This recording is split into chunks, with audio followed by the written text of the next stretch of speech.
They hide the truth beneath a mountain of lies. But the fire inside us can't be buried forever. They pile up falsehoods, burying our cries. One by one we dig where the evidence lies.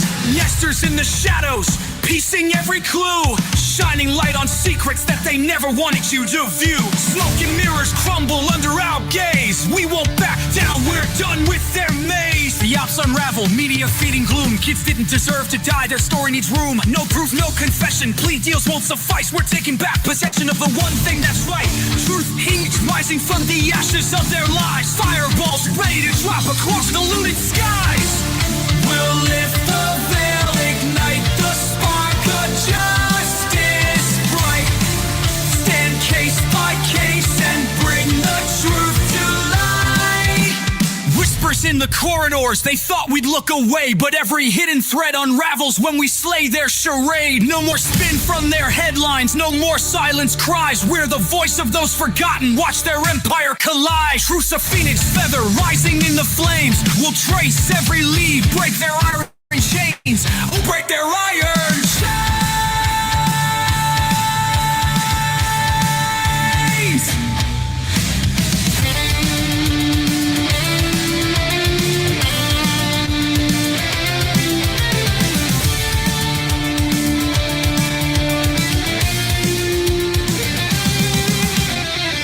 Phoenix rising, watch us light the sky.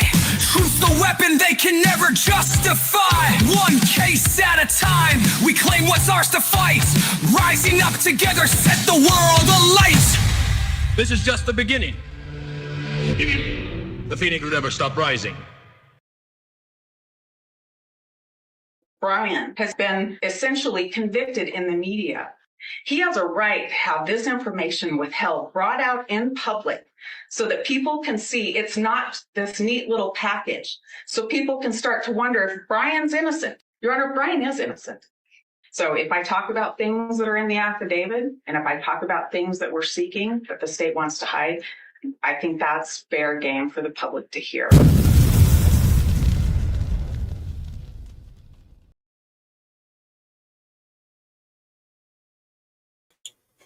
Fair game for the public to hear as we continue the Halloween weekend special brought to you by Phoenix Talks with ISP Docs. How is everyone this Sunday afternoon? I hope you are all doing amazing. We are going to get into some new document drop. Wow. Let me just show you this picture, what we're going to get into today, because this is freaking ferocious. I hope that all of you are having an amazing Sunday afternoon, evening, morning, Monday, wherever you are. And one thing I would know for sure is, just like the title of this live is liars, liars, liars, evidence, don't lie. I know it's supposed to be doesn't, but I just wanted to emphasize don't, because these people think we're stupid. They think that we don't know what they're trying to hide. And I'm going to share with you someone that I absolutely adore on TikTok, because she has no freaking filter. But before I do that, I want to just welcome every single one of you for taking the time in your busy afternoon to pop in here and learn a little bit more about this Idaho 4 facts and evidence that we've uncovered and we are sharing, because some of you have already gone through these documents. Others are kind of leisuring at your own pace. But I know it's been a crazy busy weekend. And I know some of you have probably seen the new items, some of the things that we talked about last night. I gave you a little hint of what my stream might be today or Monday. And when someone else asked me a question, I said, well, I better go live, because they are talking about Dylan's jacket. They're talking about Dylan's blanket, and obviously a little bit of Showalter out there in the community. And I thought, you know what, let me go ahead and do a live now so we can go through the documents together, because a lot of people are sharing a picture, which, well, let me just say this. A picture could speak 1,000 words. We all know how that is, right? And when you look at this picture, which I'm going to try to make a little larger, that's what the jacket looks like. That is the pink and green jacket we've all been talking about. So let me do this. Bring you up to speed. Hey, Les, good to see you. Beck is in the house. Good. Hi, Becca. Hi, Amanda. Caleb in the house. And I just want to make a real quick announcement. Caleb, I am... hold on one second.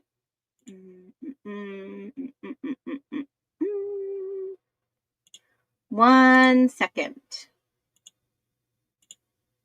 I didn't see your email come back, but I just want to say, Caleb, welcome to the team. Caleb will be our new mod. No one is leaving. We are just adding one more mod to the chat, and that will be Caleb. As soon as I get an email back from you and tell me what your username is on here, we will go ahead and give you the mod reins. How does that sound? Congratulations, Caleb, by the way. Good evening, and DA is breaking down the facts and evidence. 1219 MPD lied. Yes, they did. I've showed you also, in addition to these testing, MPD brought his name up on 12-5. Yes, on 12-5. Brett Payne committed perjury on the stand. Now, we don't know if he committed perjury on the stand because someone higher up than him may have been running this case and they made him look like the front guy. We don't know. So we have to be very, very careful. Everyone knows it and can't seem to do nothing about it. Perjury is pretty seriously. It's pretty serious. If I see an email knowing Payne had his name prior to the 19th, if somebody releases an email that says that, then that would be considered evidence of perjury. And definitely somebody should do something about that. Maybe that's why he's no longer at the police department. Who knows? Hey, Critic Rick, DNA left. Thanks, Grammy T. Hey, Lulu Bell, good to see ya. No talkie before coffee. Shout out to you. Happy Sunday. Dina, happy Sunday to you. Welcome in. I love you guys just saying hey to each other. We've built a little tight-knit community here, and I love it. Rebecca, yes. Gina, yes. Amanda, good to see you. I know you are busy mama. Dearest Phoenix and Nesters, hello, welcome in. Welcome in, Mega Fluffy, good to see you. It's good to see everybody on this Sunday afternoon. I almost thought it was Saturday. I have been so stinking busy. Well, they have been wanting to go outside every hour on the hour. Oh my gosh, yeah. My dog is driving me crazy wanting to go out in the sunshine, but it's still cold. I love our fur babies. KKAZ girl. Hello. Congratulations, Caleb. Whoop, whoop. Look at that. Yay, Caleb. Hey, everyone. Look at that. All right. Dearest caring nesters. Yes. Hey, nesters. Just getting home from work. Well, welcome home from work, Haley, and glad you're in here. Sit down, rewind, grab a nice, refreshing beverage, and let's get the show on the road. Like I've been saying, we found some new items. Obviously, they have been there, and the jacket was not covered in blood. I don't know who's sharing these pictures, but I'll tell you what, guys, this picture, you have to take everything with a grain of salt that you see. And I'm just saying this from a realistic standpoint, okay? There is a picture, and let me pull it up real quick for you. There is a picture of Dylan's jacket. This is what the jacket actually looks like in the ISP documents.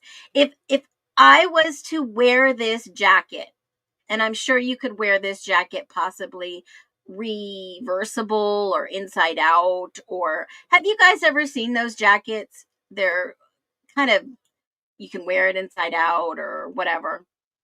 Yeah, congratulations, Caleb. Sherlock posted it just saying. Okay, so let me get this. If you read the documents, which I know a lot of people are extremely busy, they don't have time to read these documents. They're not going to take a moment and like really read through these documents. I get it.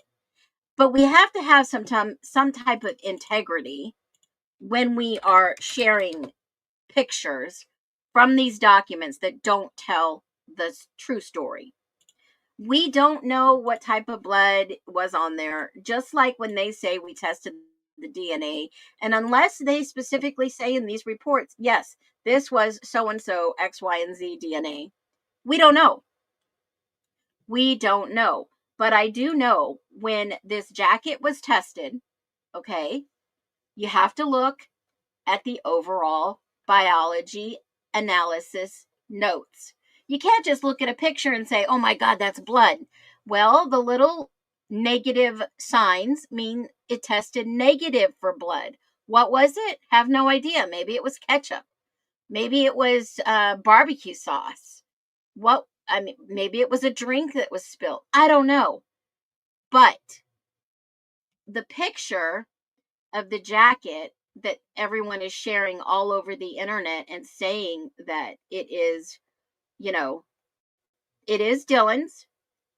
The actual picture looks like blood splatter to me. I mean, I'll show you this picture instead. Hold on.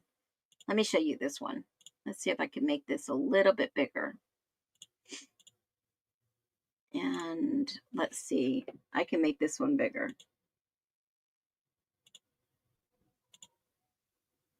All right. Right here. Okay, that tested negative. I do have some commentary on this jacket, by the way. Okay. I'm going to try to get it to where, okay, perfect. See this spray? It looks like a spray of pattern of something. Now, I don't know how one would actually get around not testing for blood, but to me, it looks like perhaps was this jacket washed? Is that a possibility? And if this was blood, where did this blood come from? From, let's just say, allegedly August, she moves in with all these people. So let's just say, school starts middle of August. So September, October, November, for 3 months. Now, I know it gets cold out there in August. So let's just say August, September, October, November. I'll give you the benefit of the doubt. Let's just say those 3 months, middle of August to middle of November, because obviously this happened on the 13th of November. So let's just say, in my humble opinion, that you wear this jacket, you get blood splatter on it. It looks like splatter dots. And then this jacket comes back negative testing. What? Negative? How is that possible? They tested certain areas on here for blood that were negative. Here is the back of the jacket, negative on the left side of the jacket, on the back of the head, negative. Okay. Now, I don't know whose jacket this was, because according to the documents, Dylan got this jacket back in her belongings, and then Moscow Police Department had to go out and get it. Okay. And not only on top of that, think about this one. Then they go and give it to the police department to give to ISP to test. And now, I know that there are some great cleaners out there. You spray it on and you can get rid of almost anything. It's the proteins that don't bind. And so when they're testing this, you have to say, was this washed? And if this is not blood, along with some other things, why are these people being protected? Because now this is the second item of interest on my radar besides the blanket, which we'll really talk about in a minute. How could they be testing this and saying it's positive, by the way? One spot was positive. The blanket was positive. but the areas that they tested are negative. This is the jacket turned inside out. Yes, this is the jacket turned inside out that's flowing around the internet that was tested negative. So when you see a picture out there, this jacket tested negative in all these spots. Now, I will say this with a full chest. Keep in mind that if this jacket had anything on it and it was shoved away for in a box or in a closet or whatever for a few months, and it was a long time before Ann Taylor requested this document. We have shared that before. Yes, folks, Ann Taylor caught on to what was going on, and she's like, look, but here's the picture that I don't understand. So when Ann Taylor asked for this jacket back for the defense, right, this pink and green jacket, and here's the factual document where Dylan is like, I don't know whose jacket this is. Here's the actual document. Even her mom said, nope, doesn't look like a jacket that's familiar to me. Her mom said this. Okay, they gave the jacket back. And this was on 24th July. We're talking 2 years later. 2 years later, where in the heck was that jacket for 2 years? Hidden, moldy, questionable. What happens after 2 years if something may have had something on it? Does it disintegrate? Does it get washed? What happens? And this one little item that they did test on the jacket, one little area. And what was that? It was the metal zipper. Was the zipper. This is the inside back. The zipper. Now, this had to have been someone's jacket that was left at 1122 King Road. It had to have been someone. She's already admitted, nah, it's not my jacket. Mom said, no, it's not my jacket. They can't test for blood and benchmark it if they don't know whose blood it is. So was it benchmarked against Dylan? Again, these reports are not conclusive reports to the public. This is just the background. But what I do want to point out in these tests, this is the test for the jacket, by the way. The stain near top left corner. Oh, sorry, this is the blanket. I was going to talk about the blanket next. This jacket was tested. All right. There was no positive blood anywhere. How long would it be that blood would not be found on a jacket? You know what? That's a great question to ask. Let me just ask real quick. Then we're going to talk about the blood on the blanket, because the blood on the blanket did test positive for blood, but never said whose blood. And that just looks like a little speckle of blood. It's nothing like massive, right? This is the backside of the blanket. Backside of the blanket, they tested, it was negative. A little piece on the front side was tested, it was positive. A patch right here on the corner on the bottom was positive. The top was positive. And it says, yes, it's positive for blood, but they don't say whose blood. Okay, here's the analysis on the jacket. Light green and pink jacket. O minus toll is negative. So that jacket, the whole thing, this is just the synopsis of the whole thing, it tested negative. How is that even possible? Whose jacket was this? What in the heck are they doing? And it's not conclusive because they do not tell us whose it was or whose it is. But The Victoria's Secret blanket did test positive right there. And that is the pink and white Victoria's Secret blanket. See, when you buy something that you absolutely love and don't want to get rid of, you keep it. It has sentimental value. So we do know that this was Dylan's blanket. Who gives a frickety frick about the jacket? We may never know whose jacket it is, but this is in fact Dylan's blanket.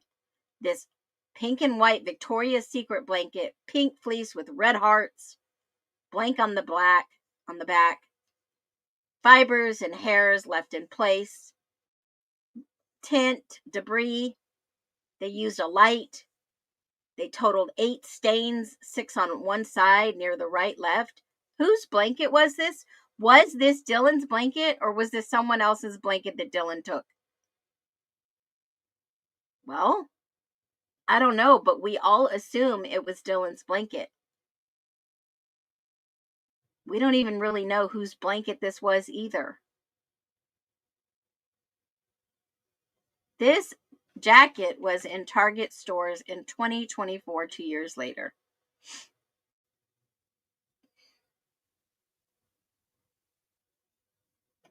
Yeah, here's the problem with this. Here's the problem with this, Caleb. Unfortunately, Brett Payne could have not been looped into the bigger picture here. And this is what I said at the beginning of this case, is that Brett Payne was new to the department. He'd only been there 2 years. They made him definitely in charge of this case, which they didn't put a senior individual on this case. And that's what I have to ask myself. Why did they not put a senior detective on this case? I have a feeling, in my humble opinion, they didn't put a lead, well-known detective on this case because they knew this case was going to be blotched from the beginning. And they didn't keep Payne in all these communications. They just said he was in charge and he was the face of Moscow Police Department for this case. And remember, he did testify. He didn't know about this name until the 19th of December. However, there were a lot of people involved running this document he was in charge of. But they never mentioned Brian Koberger's name until the 19th. He could have been totally out of the loop in regards to this name because all these documents say Brian Koberger's name. And remember, Payne probably could have been not even linked in to the FBI meetings with the FBI and ISP. So there is a lot of moving parts to this. And Les, that is a great question. Yes, Maddie did love pink. So did Bethany. Even if it was ladies' blood, menstrual blood, why wasn't it washed? Exactly. Where were these 2 pieces of evidence found that Ann Taylor said, y'all have to go back out there and you have to go find these pieces of evidence, and I want them returned. I want to test them because this wasn't until 2020. Oh, what was it? 2025? 2024. Here it is. So the defense counsel on July 10th, 2024, they asked for the jacket. They referenced the pink and green jacket by the defense. And they said in the interview, told me the jacket didn't look familiar at all. But there is another document right here, pink and blanket with red hearts. So these items belonging to D were requested on February 2nd, 2023. They went to the storage secure area and they got these items because Ann Taylor, the defense counsel, wanted to grant them permission to get these items. Okay, now, I have a huge question regarding this. If Ann Taylor was given some information by God knows who, I have no idea. No idea at all. They asked for specific items. Okay? From Dylan. Someone had to have told someone down the line. Now, the only person that I could possibly think of was Bethany. That is the only person that would know what Dylan was wearing that night. In question, allegedly, if Anne was asking for these specific belongings. Someone knew about a note and wanted specifically a handwritten note. Anne wanted a pink and white blanket with red hearts, specifically asked for this blanket. Asked for a pink and white cloth, possibly used as a curtain or decoration. Specifically asked for this curtain or decoration. Specifically asked for black and white Vans shoes, red and white unknown brand shoes, and black and white Converse shoes. Specific items. It wasn't like just some random thing. Hey, give me all Dylan's stuff. She specifically asked for these items as if someone knew what Dylan was wearing that night. Okay? And then someone had to have known about these items from the spare bedroom. The green and pink coat, unknown brand. This is the green and pink coat from the spare room bedroom. Now, who would know that this was in the spare room bedroom?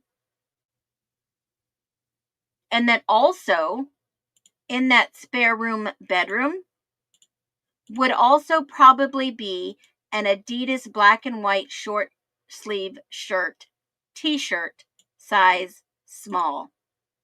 That is very specific details.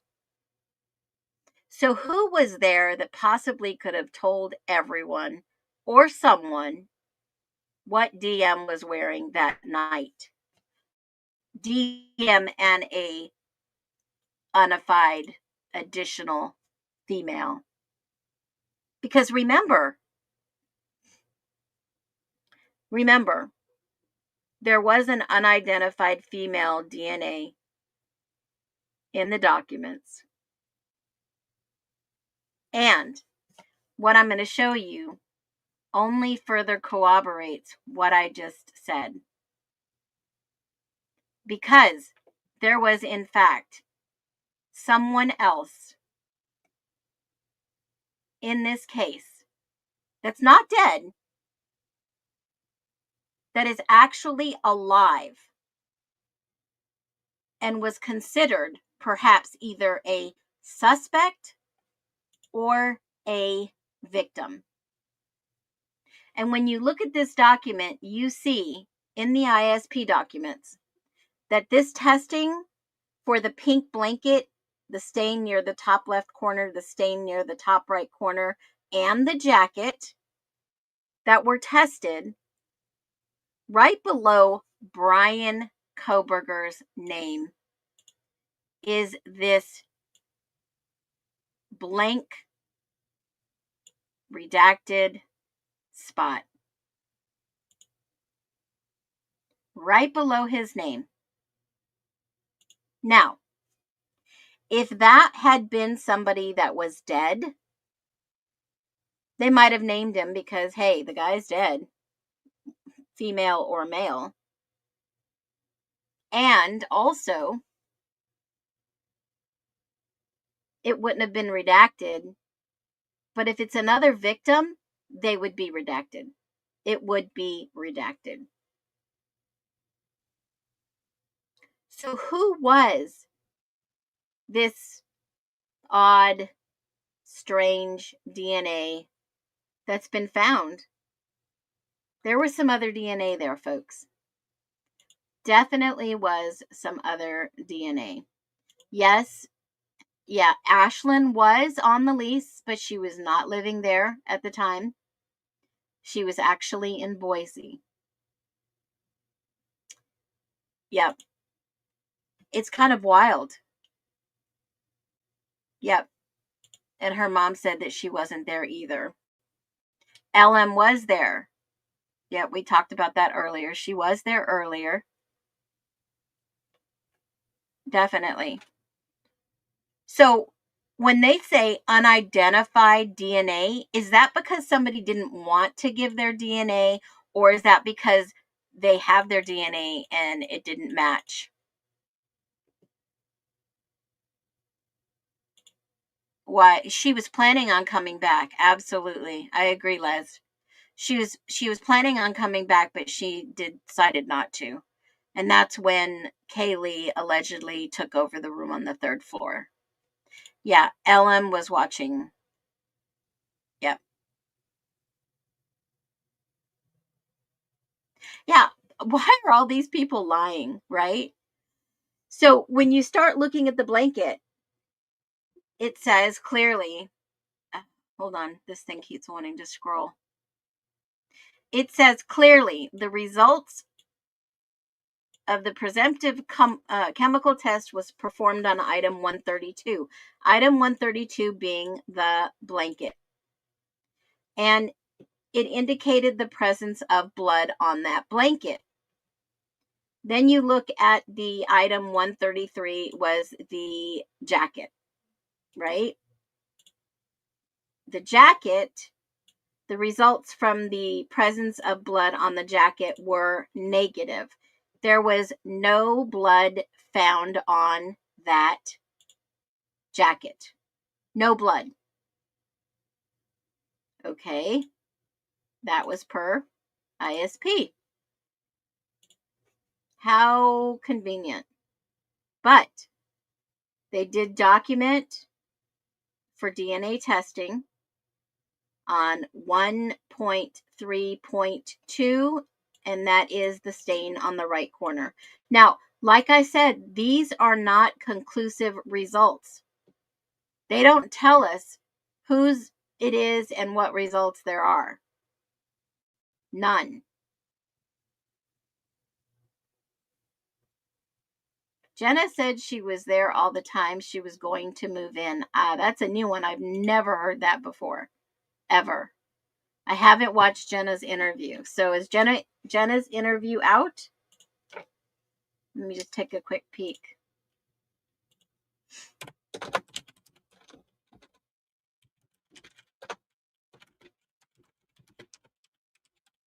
She could be the victim. I don't know. She could be the unnamed victim.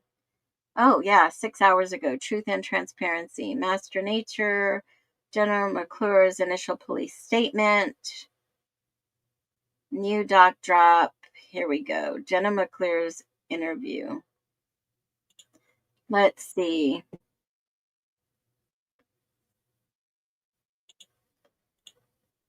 So, Bronx Tales.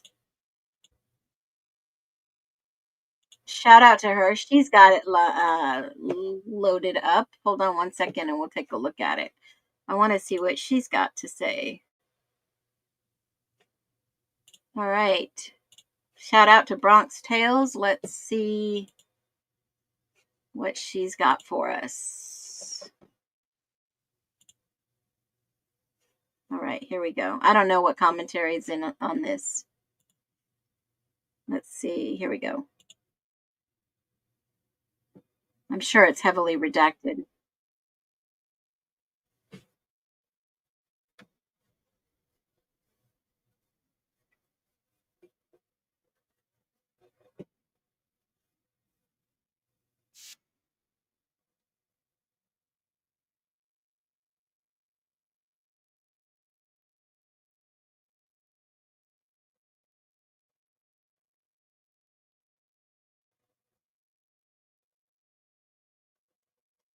Yeah, it's Maori.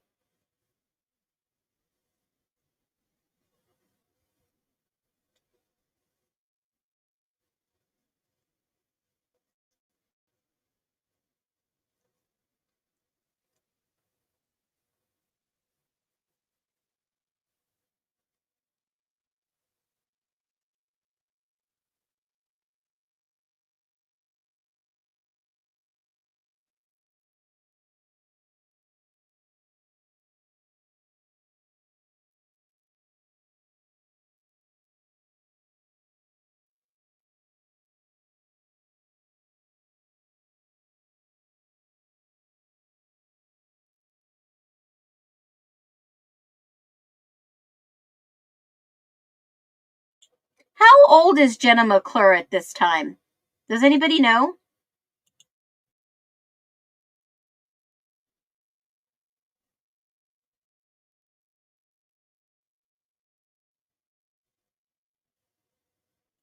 All right, this is going to drive me wild. Hold on, guys. I'm going to do this. Give me 1 second. This is going to just give me OCD here. It's going to drive me crazy. Let me find someone who's got a clean copy if anybody has one. Here we go.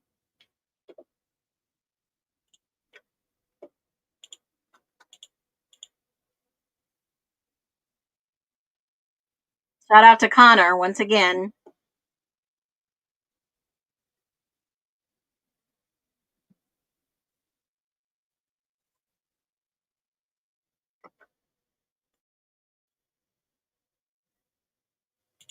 All right, someone's saying there's no volume. Can you guys hear now? No sound?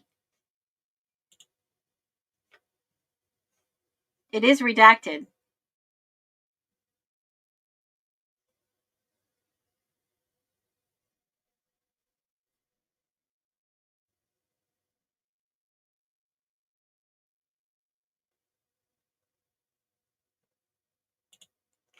No sound.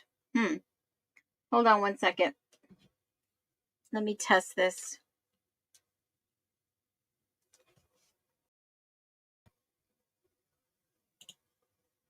Can you all hear me?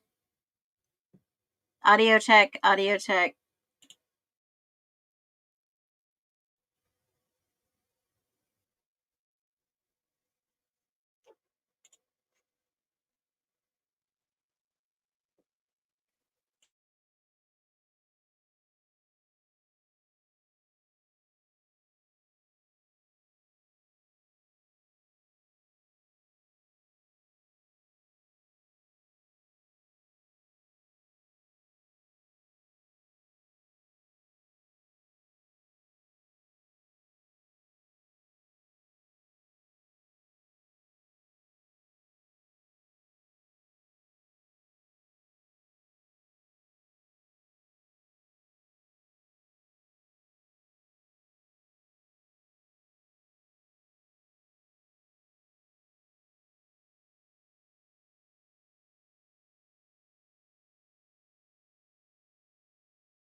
Okay, hold on 1 second. You guys are having a hard time hearing this. Hold on.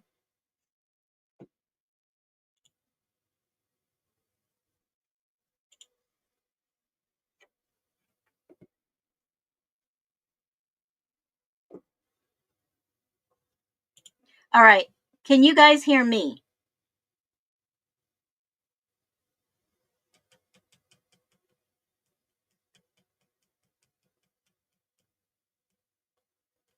Okay. You can't hear me at all? Okay, Amanda, can you hear the video when I play it? I'm going to play it right now.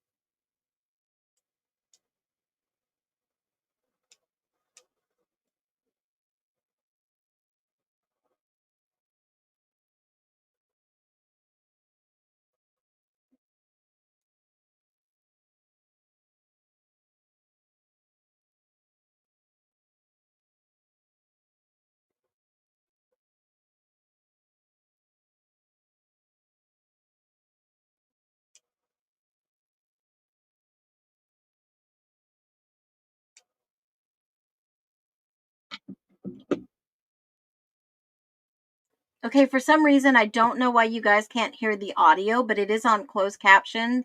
I went ahead and did that. The only thing I can do is hold on. Don't go anywhere. Hold on 1 second. Let me see if this will work.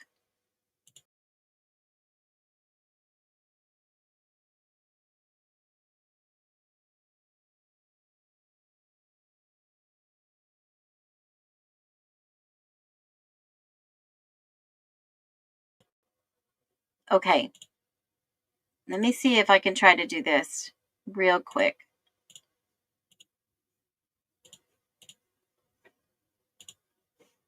Now tell me if you can hear this.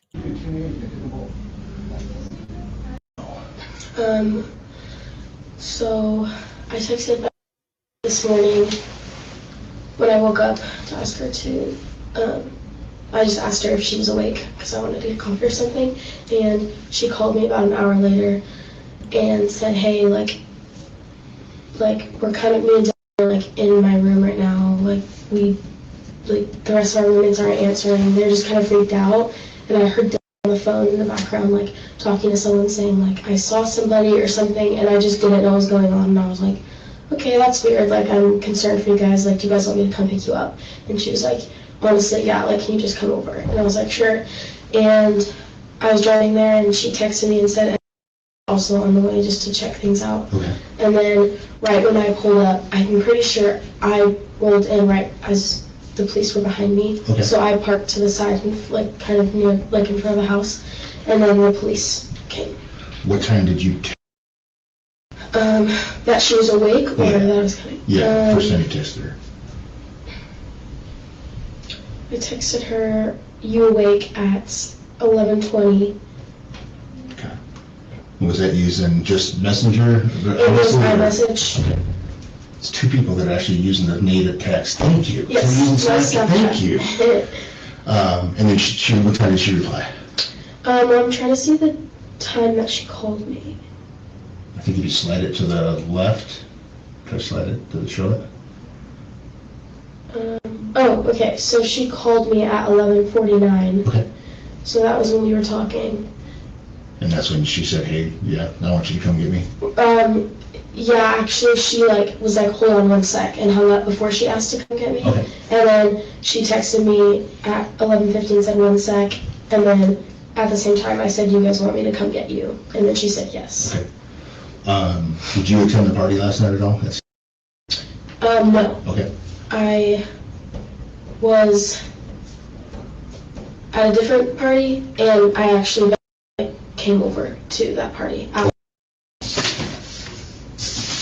Like later in the night. She was with me too at one point too. Okay. She went to see, but they both ended up at my party at some point. So did you leave the party before or after that your party?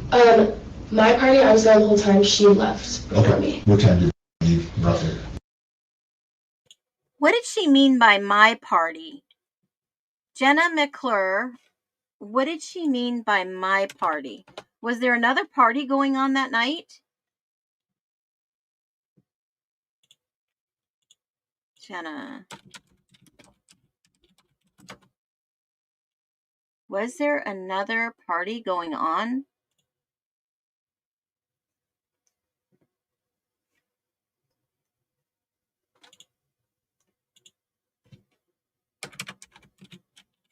A different party, yes, at the treehouse. Okay. Okay.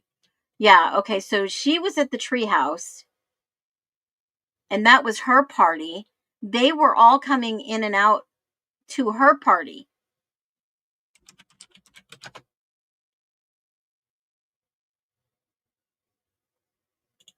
They had to have, because it was said that other people saw, and Xana was there.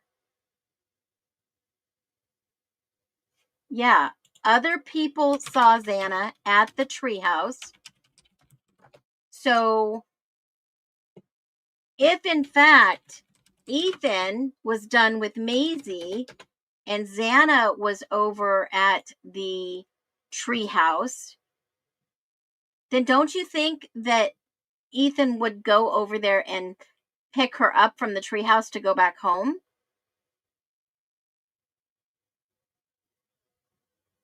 I didn't think that was Friday night.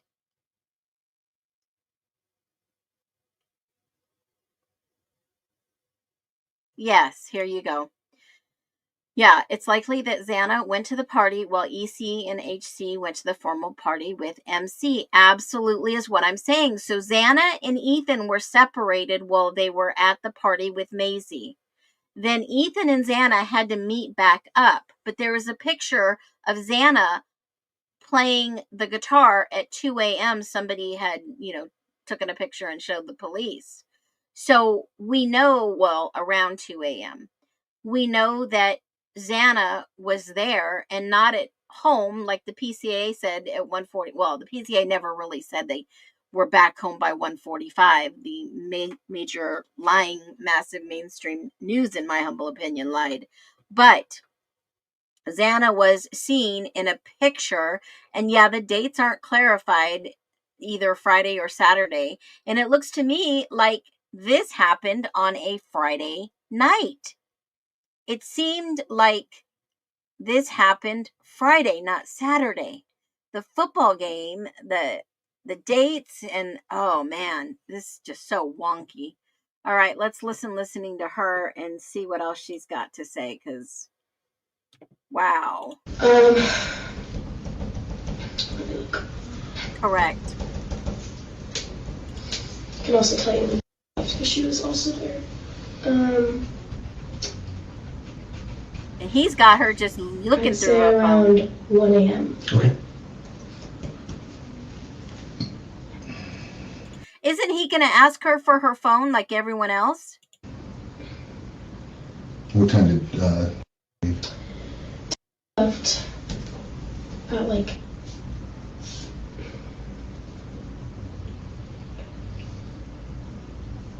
12:30. Yeah, it was like 12:30. I was actually about to leave with her, and then I decided to stay. Okay. And I knew she was going home. Okay. So from the time that left, didn't hear anything from anybody? Okay. No, she just came up to me and she was like, "Hey, I'm gonna leave," and then I hugged her goodbye and she left. So obviously you know Dylan, or Yes. yeah. Do you know Maddie and Yes. all them? Yes. And are you in a sorority? I'm with Dylan and Bethany and I. Okay. Yes. Got it. How convenient. And I know Xana and Maddie because they were in. And then I met Kaylee just because she's their roommate. And then there's also. She is, yeah. Okay.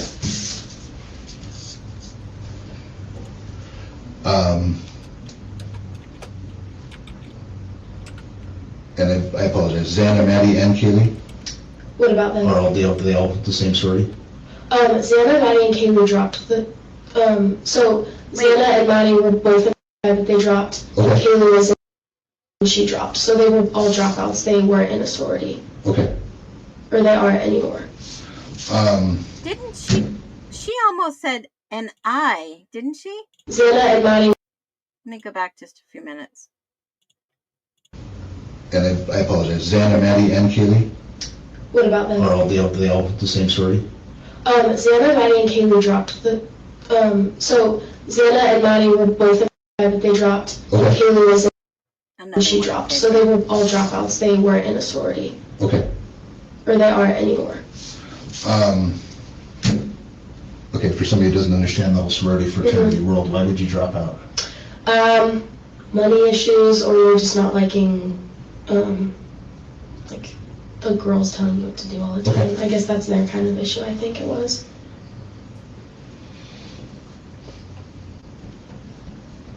So, which one do you guys think why Xana and Maddie and Kaylee would drop their sororities? Drop it in the chat. Why do you think that they would leave their sorority?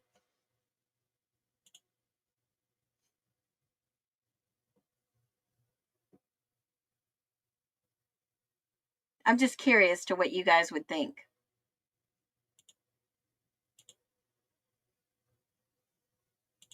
I mean, because, these girls know a lot about their lives. Yeah, I think it would be girl drama. So it can't be the frat's party because she called it her party. Yeah, but she's part of a sorority. I think it was Jenna and Molly that were bobbing up and down. Rules. Right. Exactly. If you made it, especially Kaylee and Maddie, if you've made it to your senior year, that's something huge.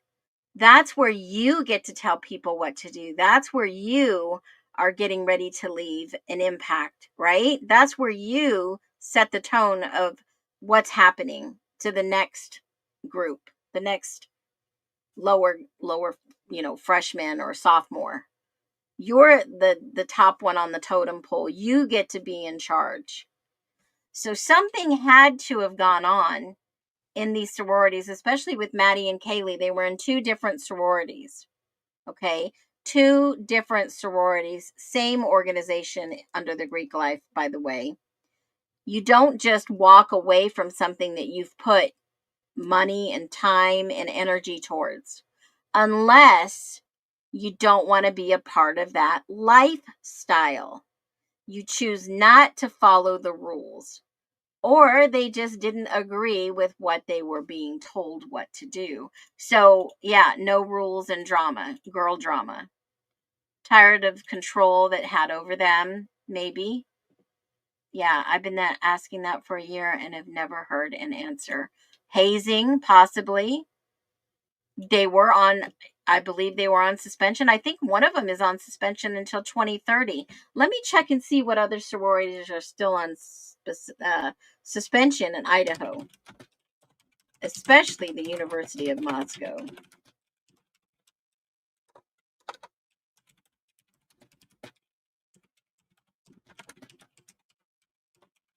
Okay, so the two sororities are on disciplinary probation according to the community available records. I don't know what the current records are. I know that they were on probation. They were on suspension. In 2016, they were on suspension. I mean, there's a long history of issues with, and you know what's odd is a lot of these have been scrubbed. Okay, a lot of these have been scrubbed. If you go digging and looking, you got to go back to the Wayback Machine and dig deep to find some information, because most of it has been scrubbed. I would say probably in the last 2 years, so much of the university Greek lifestyle has changed, especially online. And when I say that, they have streamlined their organizational members, including frats, members in the sororities, not to be on social media specifically for X, Y, and Z reason. And now, and I've noticed probably in the last 6 months, all the frats go through the main chapter, and the main chapter runs their social media now. Those are massive red flags that they had to reinvent themselves. So there had to be either, some conflict, money unpaid, dues, something massive had to have happened. Could be a number of reasons: too much drama, too much money, or they discovered something shady. Both sorority had health and safety violations. Yes, absolutely. This is Jenna McClure's interview that we're going to finish up. She just said something that made me think, why would all 3 girls leave? And yeah, we know that that's a component of it, that maybe someone stood up and said, no, we're not doing this. They did have a lot of eyes on them in this house, in the community, because of the factual noise complaints. Absolutely. Maybe Kaylee never dropped out. We don't know. Maybe it was a lie. Yeah, it could have possibly been. In this case, we just don't know. There's so many liars. I mean, liars. And that reminds me of the note of the specific letter they went to the second floor closet to get, and it had on letterhead, this specific letter that they sought out was on a university, I believe it was a sorority letterhead, and there was a letter in it. And they actually took this into evidence. And I always wondered what that letter said. Correct. No, Dylan was with Bethany. Dylan and Bethany were together. Pics and socials, most don't see. Yes, they were. Ethan was said to be on academic probation and removed from the frat because of the academic probation. I thought Kaylee was mad and they still had to pay rent during COVID. Well, they have to stay somewhere. You still have to pay rent. You can't live rent free or mortgage free. Do they make you take an oath and keep quiet? I know. I've been watching Red's comments. She is amazing. One of the sororities was on suspension after the murders. Yeah, for health and safety. Yep. Hudson, Hannah, Caden. Yep. All of them. Okay. So, this is the one, this was in 2016. This was the academic of year of the hazing. And that was Delta Sigma Pi violated the school hazing rules, drug use, and alcohol consumption policy. That was in 2016. So this isn't just like a brand new thing that's happening. This has been an ongoing problem. And this is the interview that we're looking at. This is Jenna McClure. She is giving the interview. She just recently graduated. And, she's obviously from Meridian, Idaho, in that area, Boise, Idaho. She did just graduate in May of 2025. Okay, so that's who we're watching the interview right now. So let's finish watching her interview. But that was a great sidebar. That was a great question and answering. There's girls in the house that are like a part of leadership, and so they'll be like the executive board, kind of just telling you what to do, and they probably didn't really like it. Sure. Yeah. Thought that was what college was about, was not having to be bounced around. Exactly. Yeah, okay. But you were still in... I am. Okay. I live and is? Is. Yes. And is? Yes. Okay. And why would somebody not live on, in this right or not live? You can get granted live out if you're a sophomore or up. Okay. For Beth, it was just like money issues, and she just wanted her own space, and same with Dylan. Okay. And Maddie is like sorority big, and so it was like perfect for Beth to just like move into her house. Maddie was... Yeah. Got it.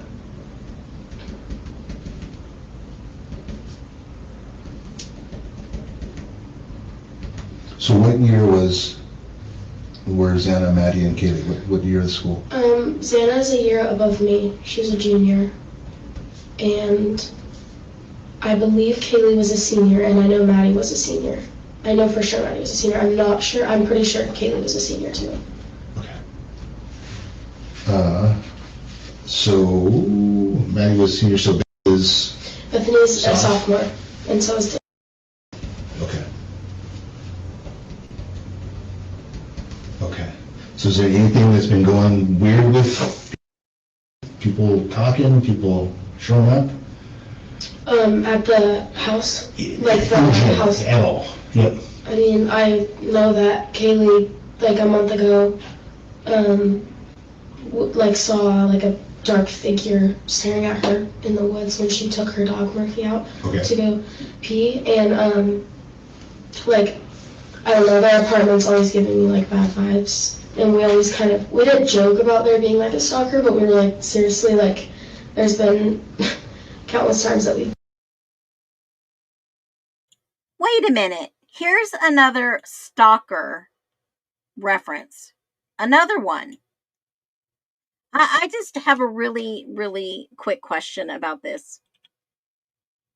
Now, we know that Kaylee was followed out of the Winco or whatever grocery store, and Xana was waiting in the car for her. And it wasn't really like, in my humble opinion, a stalking situation. It looked like these guys wanted to get dates, right? And it was random. Now, other than that incident, obviously Brian Koberger was said not to have stalked them, clearly. But when you listen to all these people and read the ISP reports of witnesses saying all of a sudden there was some stalker, is this something that was actually true, or was this something that was made up, in my humble opinion, to make it look like there was a stalker-isk type person out there, and that the drama or the danger was always there and no one took her serious, and none of her friends freaking did anything to make sure that anyone was safe? Now, then she turns around and says that I always had creepy vibes, right? And I'm thinking to myself, well, why would you want to move there? Why would you want to live there if there was always creepy vibes? So, in my humble opinion, this girl, in my humble opinion, is speaking out of two sides out of her mouth. I mean, think about it. Listen to what she just said. Like saw like a dark figure staring at her in the woods when she took her dog Murphy out to go. Now, this is starting to sound to me like Slender Man, right? The kids that all got together and was like, oh, yeah, there's this guy in the woods and, you know, around Halloween time, yada, yada, yada. What in the world is that?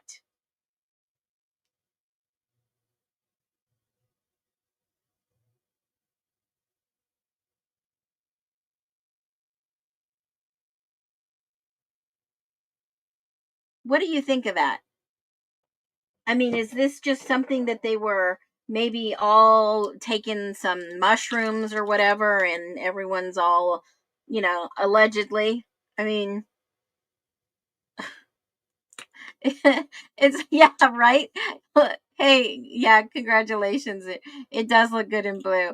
This is true. It's like, oh, yeah, someone looked at me. Now I got a stalker. No. Now, if you noticed somebody, and we've talked about the safeties of a stalker, but if you notice someone stalking you, you write it down, you document it. And if it is a true stalker, I'm sure it's going to happen over and over again. You get somebody involved, like a detective. You call your local police department and ask for a detective. You don't call 911. If you want to call 911 and log it in and say it's not important, I mean, it's not like emergency wise, get in touch with that division. And then, yeah, there you go. The boogeyman. And you know what? Who else said the boogeyman? Who else used that word? Do you guys remember? December 4th, 2022, interview ingrained in my head with Steve Goncalves. Okay, what did he say? What did he say in that video? He was with the news guys. They were outside. It was like the boogeyman. Here it is. Here it is. Right here.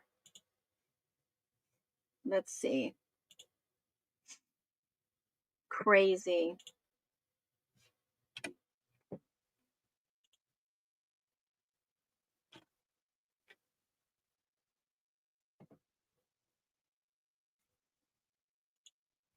Can you guys hear that? Did it not play for you? Let me see. Yep, here we go.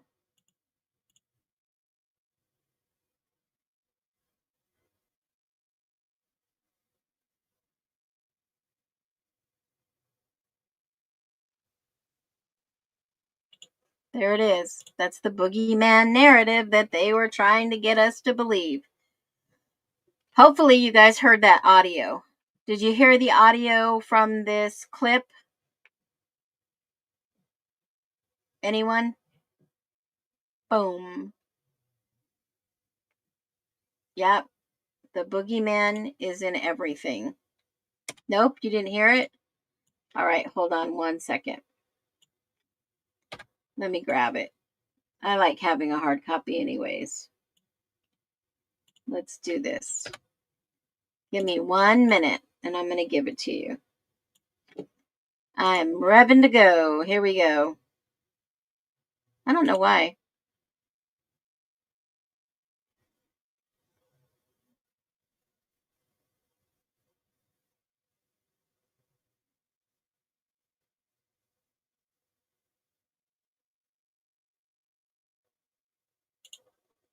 All right, here we go. I'm going to put it up on the screen and you can hear it for yourself. Bingo, bingo. Let's go. Let's roll this bad boy. Here we go. Are made of. Like when you're a little kid and you think of the boogeyman, that's just how I feel. Like that's just the horrific details of everything. Them just having a good time, going home and going to bed, and this happening to them. Your best friend. Yep, there you go. There's that boogeyman.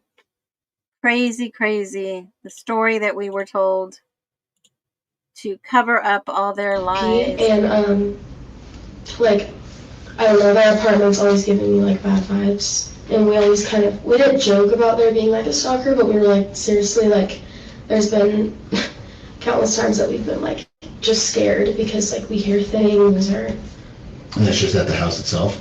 No, that's the house on Kings Road. Yeah. Yes.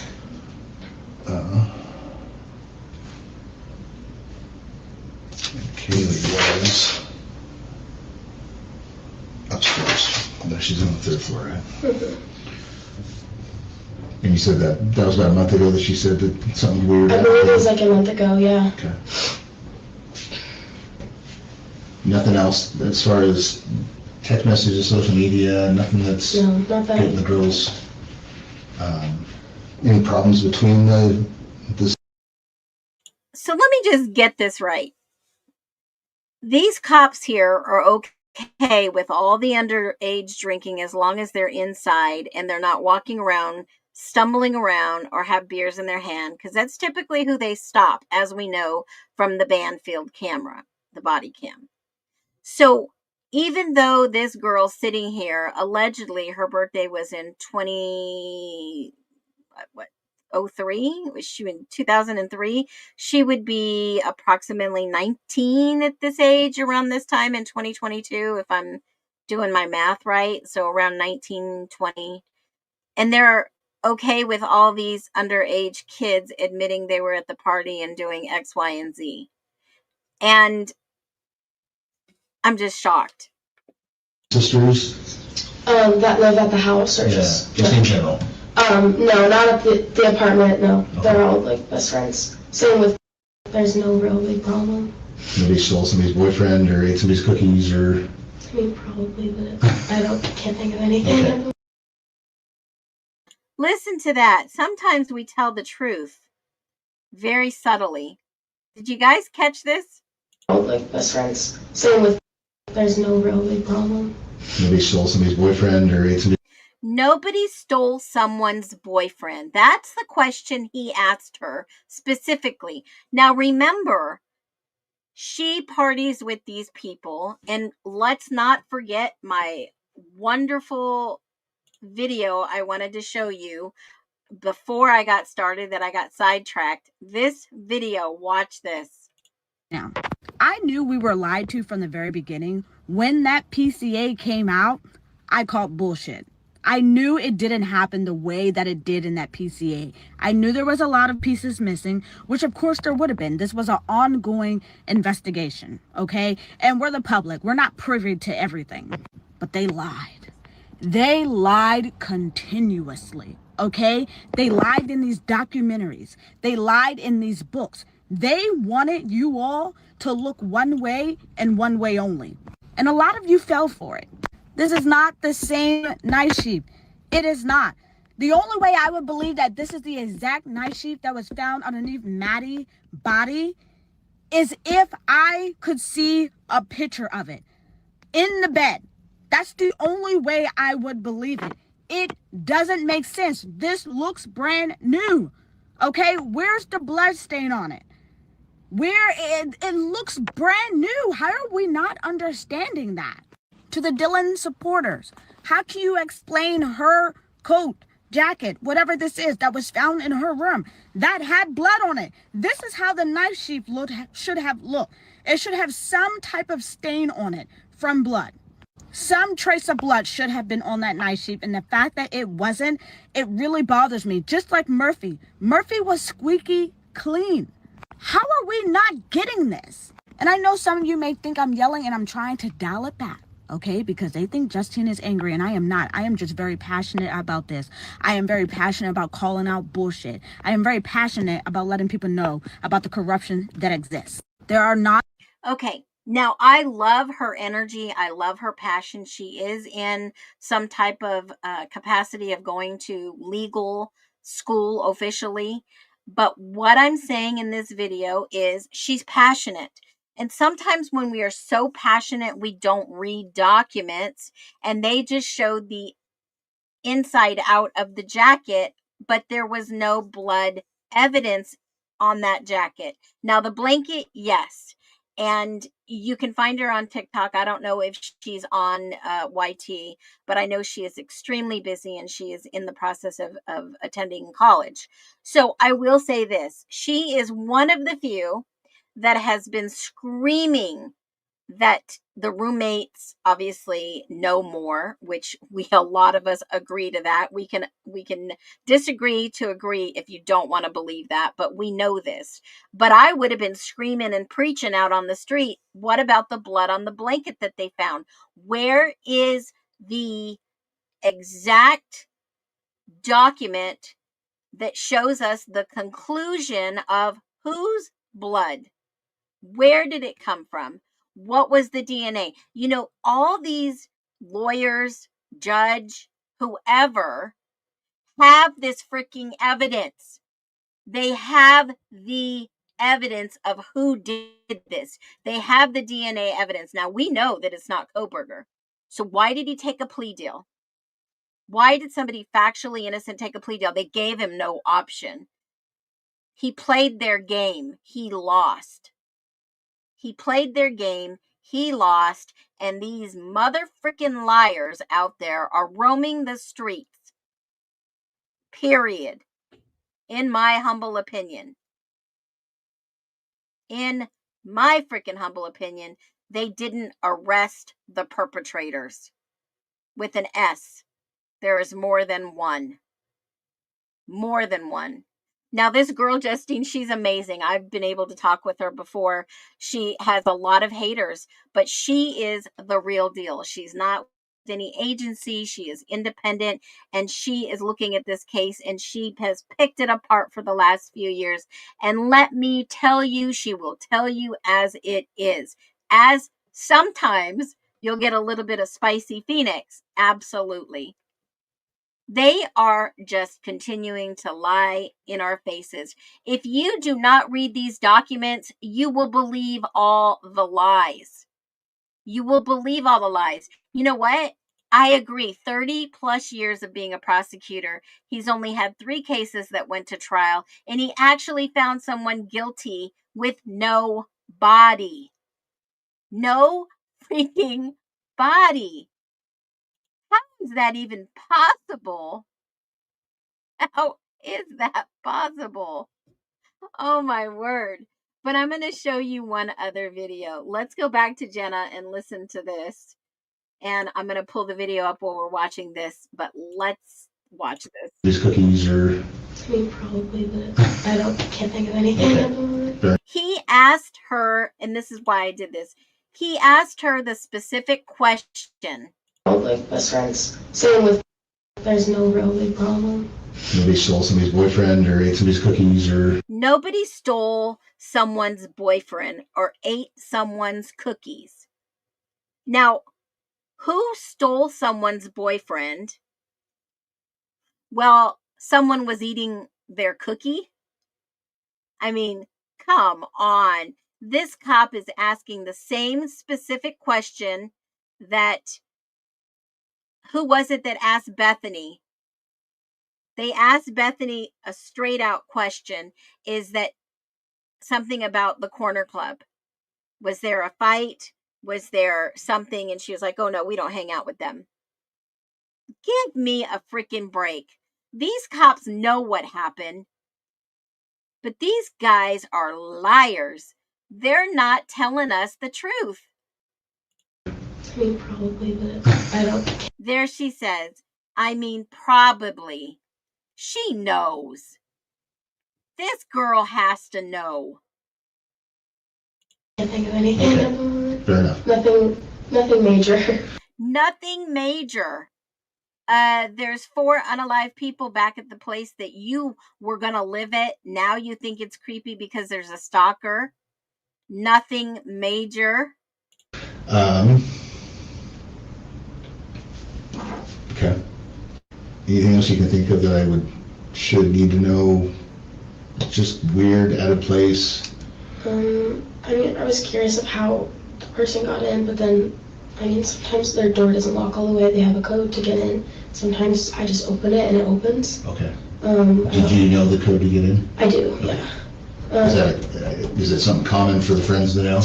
I was supposed to move in at semester or next year, so I've just been like basically living there. Okay. So yeah, I just knew the code because I'm really close with them. And one of my other close friends knows it, but I don't know about anyone else. So she must be the unknown that was going to move in, but her stuff was there. So was it her jacket? Was that her jacket maybe?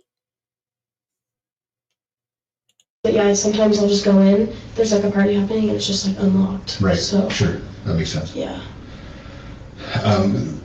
Because technically, where would she be able to stay if she had been staying there and her stuff was there? She said, I mean, let's listen to her. I don't want to put words in her mouth, but let's Need to know, just weird, out of place?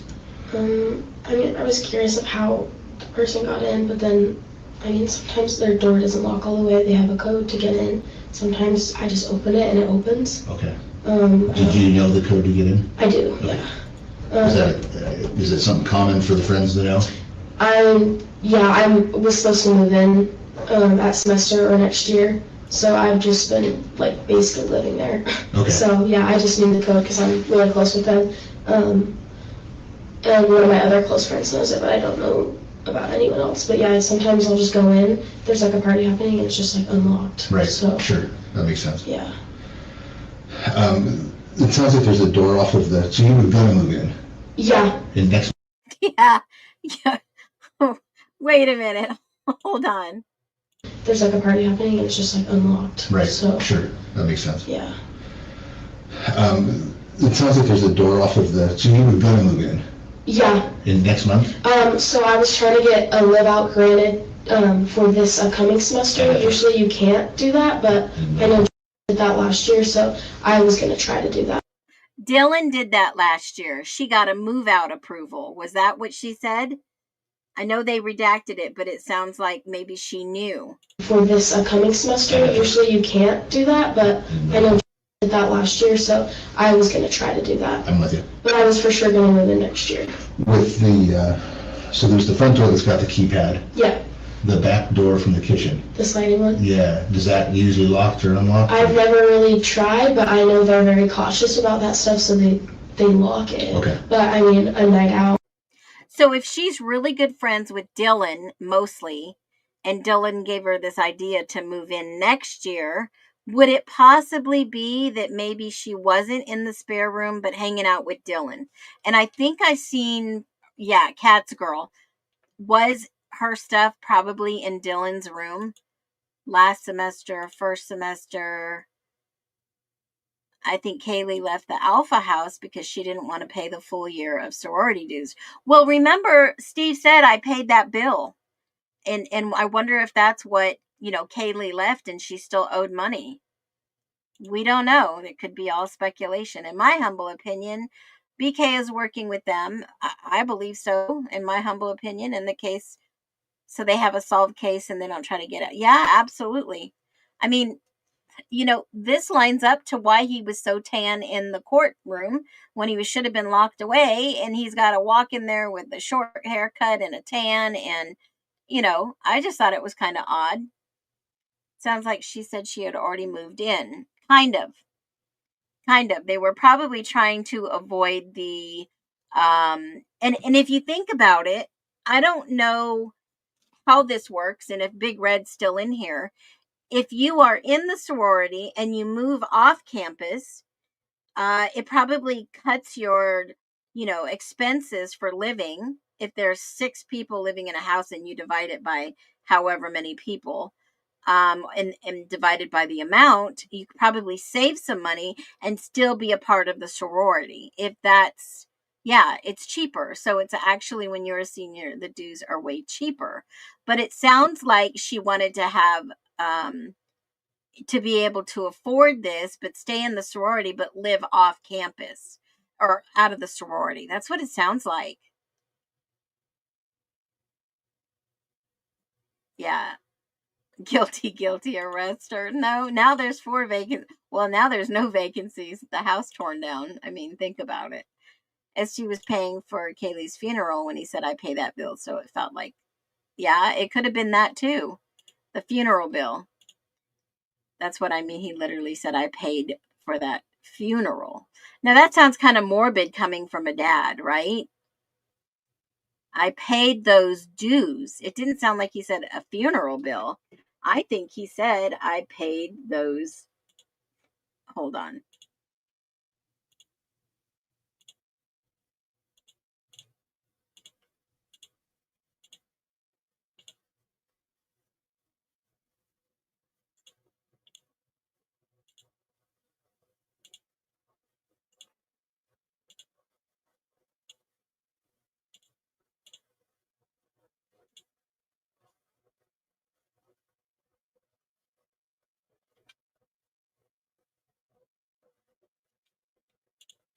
You know what?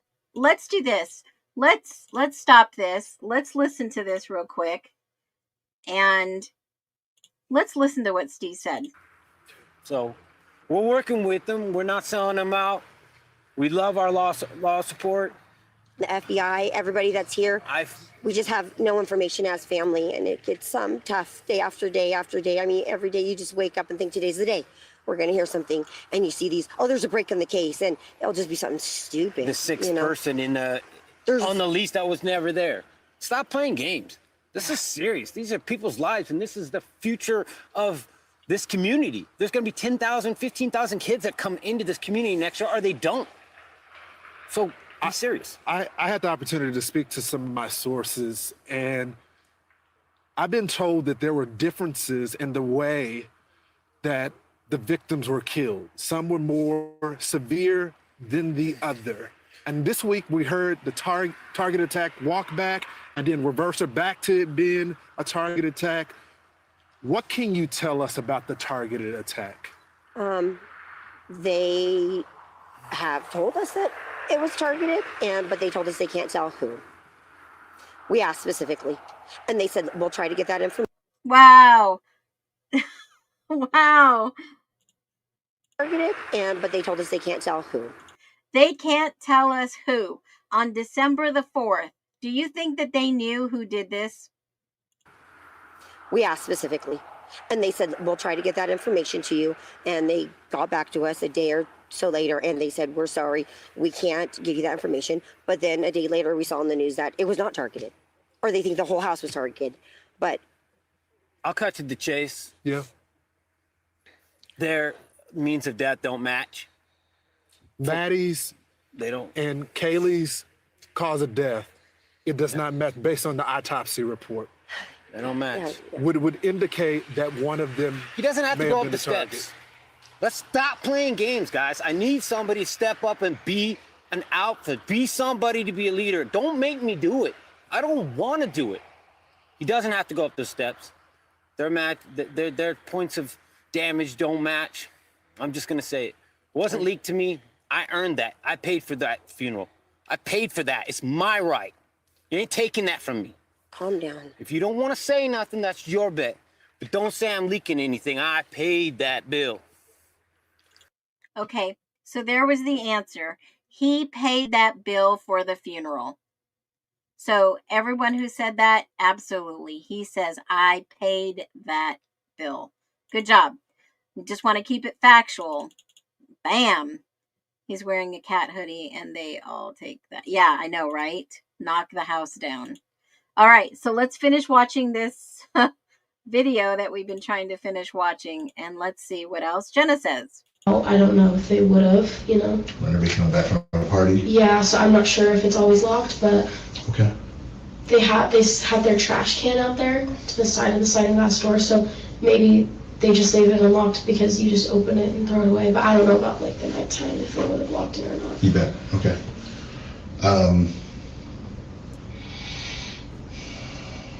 Where's Murphy? Where is he? Yeah. Well, I watched them take him out. Okay. Oh, shit. I don't know where. They watched him take him out where? I watched them take Murphy out. What? Remember, folks, this is the first time I'm seeing this. Where's Murphy? Where is he? Yeah. Well, I watched them take him out. Okay. I don't know where. And that was more of a, just piecing everything together and Yeah, just Murphy. like, crap, the dog's somewhere. Yeah, he's somewhere. Okay. All right. Anything else you can think of? Wow. How come he didn't go into this? I don't know where.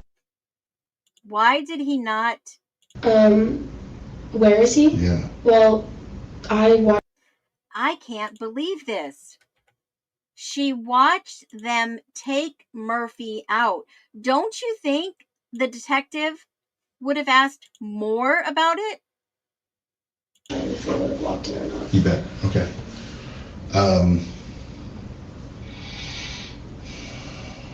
Where's Murphy? Where is he? Yeah. Well, I watched them take him out. Okay. I don't know where. And that was more of a, just piecing everything together and Yeah, just Murphy. like, crap, the dog's somewhere. Yeah, he's somewhere. Okay. Why did she?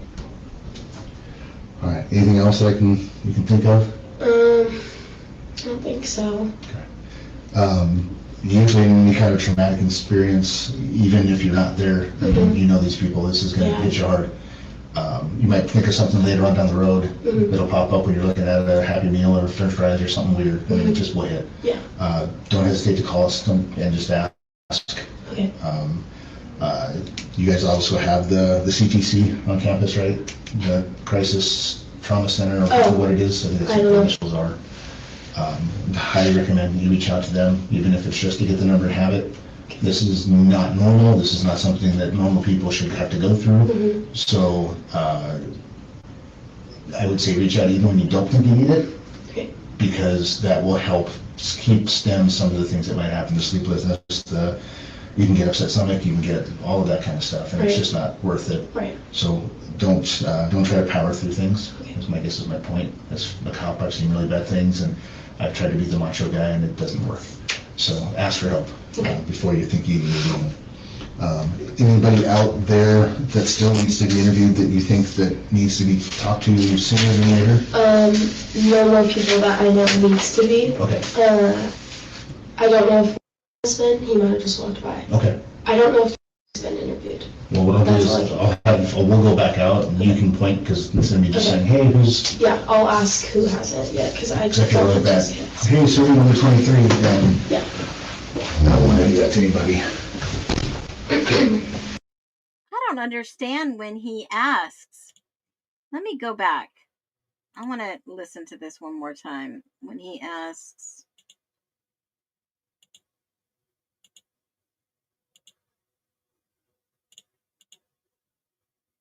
where's The way he asks her, let's go back. They have their trash can out there to the side of the sliding glass door, so maybe they just leave it unlocked because you just open it and throw it away. But I don't know about like the nighttime if they would have locked it or not. You bet. Okay.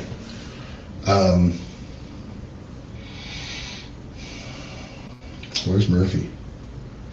Where is he? Yeah. Well, I watched them take him out. Okay. I don't know where. And that was more of a just piecing everything together and Yeah, Murphy. Crap, the dog's somewhere. Yeah, he's somewhere. Okay. Interesting. That is really odd because he just throws this question out and it's to stump her and she's stopped. I mean, listen to her reaction. Okay. It's like she's been caught, but he doesn't want to catch her. Take him out. Okay. I don't know where. They have their trash can out there to the side of the sliding glass door, so maybe they just leave it unlocked because you just open it and throw it away. But I don't know about like the nighttime if they would have locked it or not. You bet. Okay.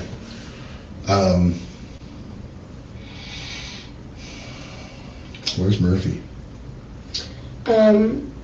Where is he? Yeah. Well, I watched them take him out. Okay.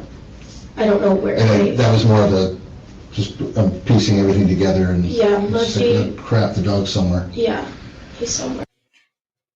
I don't know, guys. I'm on the fence about this. He slips in the question at the end. Okay, this is kind of shady.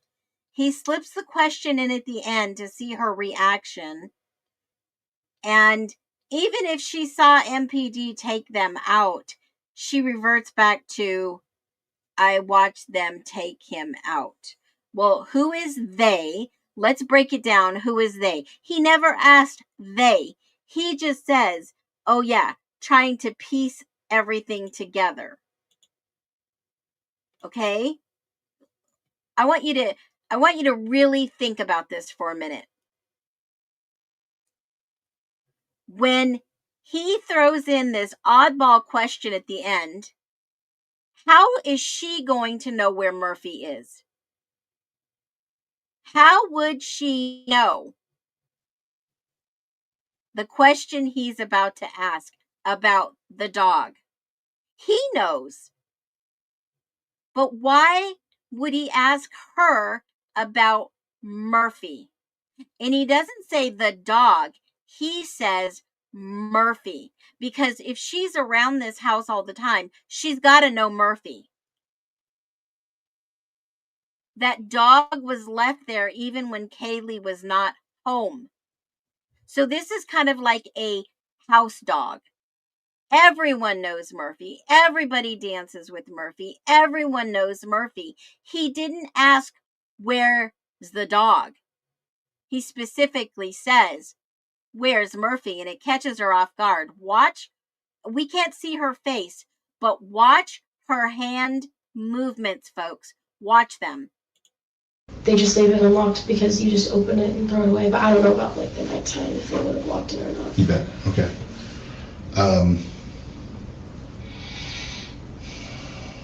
Where's Murphy? Where is he? Yeah. Well, I watched them take him out. Okay. I don't know where. And that was more of a just piecing everything together and yeah, Murphy. Crap, the dog's somewhere. Yeah, he's somewhere. Okay. Yeah, he's somewhere. She just said back what he said. Did you catch that? She mimics him because I feel, in my humble opinion, she does not want to tell him. Take him out. Okay. I don't know where. And that was more of a just piecing everything together and yeah, Murphy. Crap, the dog's somewhere. Yeah, he's somewhere. Okay. Yeah, Murphy somewhere. He asked her, I mean, his whole freaking demeanor changed when he asked the tone of his voice. He lowers his voice. Everything about this one question. And then she mimics exactly what he says. That is suspicious to me. Just watching her behavior. I mean, I got to watch it one more time. Watch. Now, hopefully, you'll see it in a different light. Listen to how his whole body language and demeanor changes.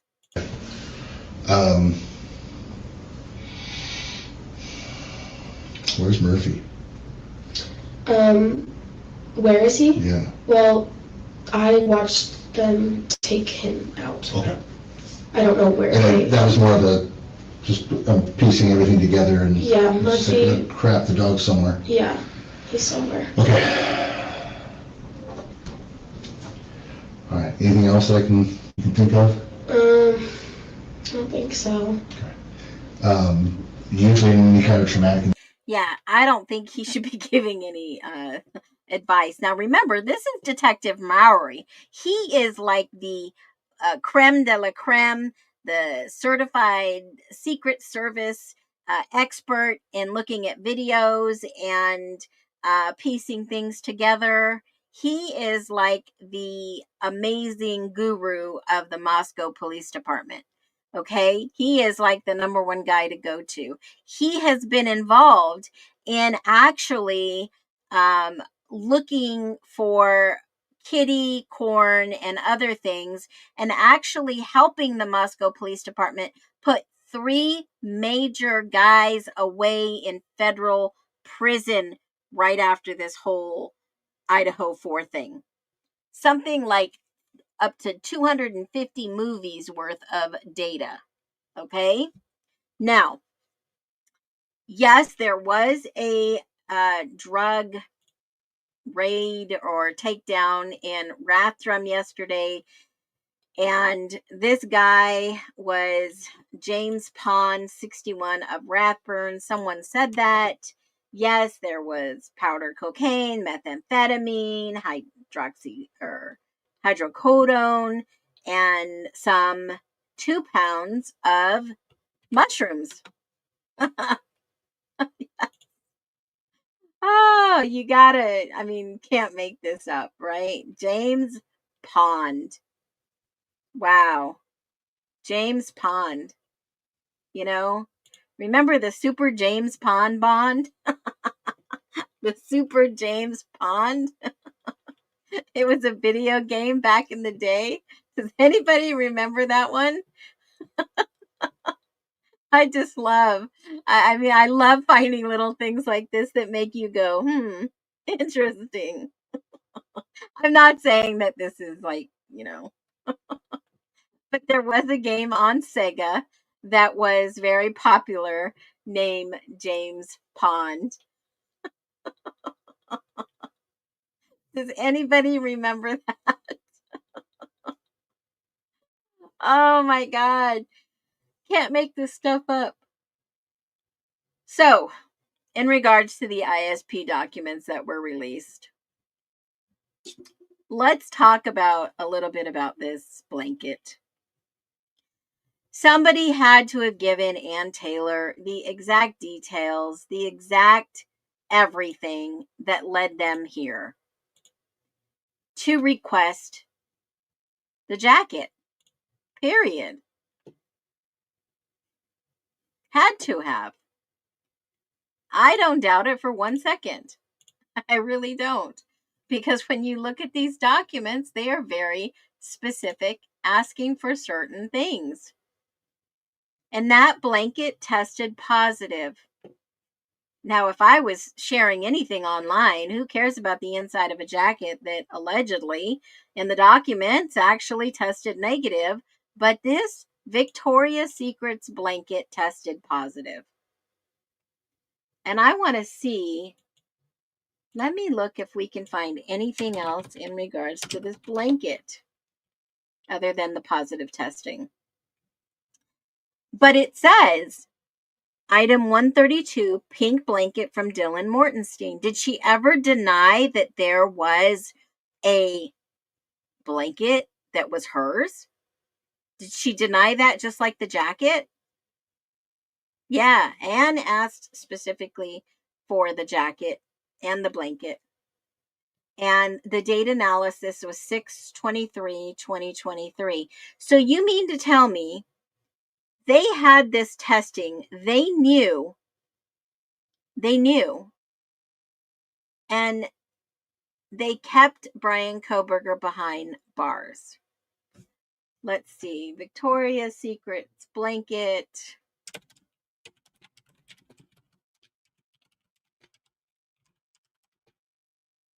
Red and white. $68 brand new. This one says 59. It looks almost similar. That one looks kind of similar. Let's see. I don't know if it was Sherpa. Maybe this is it. This one's brand new, $68. Yeah, it's not a cheap blanket. But like I said, if it was a blanket that someone gave you, would you give it up? Oh, that scarf is pretty. Let's go live shopping. Just kidding. That's funny. That is a nice blanket. You know, there's one on eBay for $49. There's one for $68. Let's see if there's another one like it. Wow, Minky Couture has one for $250. I'm not kidding you guys. I'm out here shopping. No, I'm kidding. That's a really nice little blanket. All right. So, you know, it wasn't a cheap blanket. I heard that Maddie was a bathing suit model, maybe for Victoria. I don't know.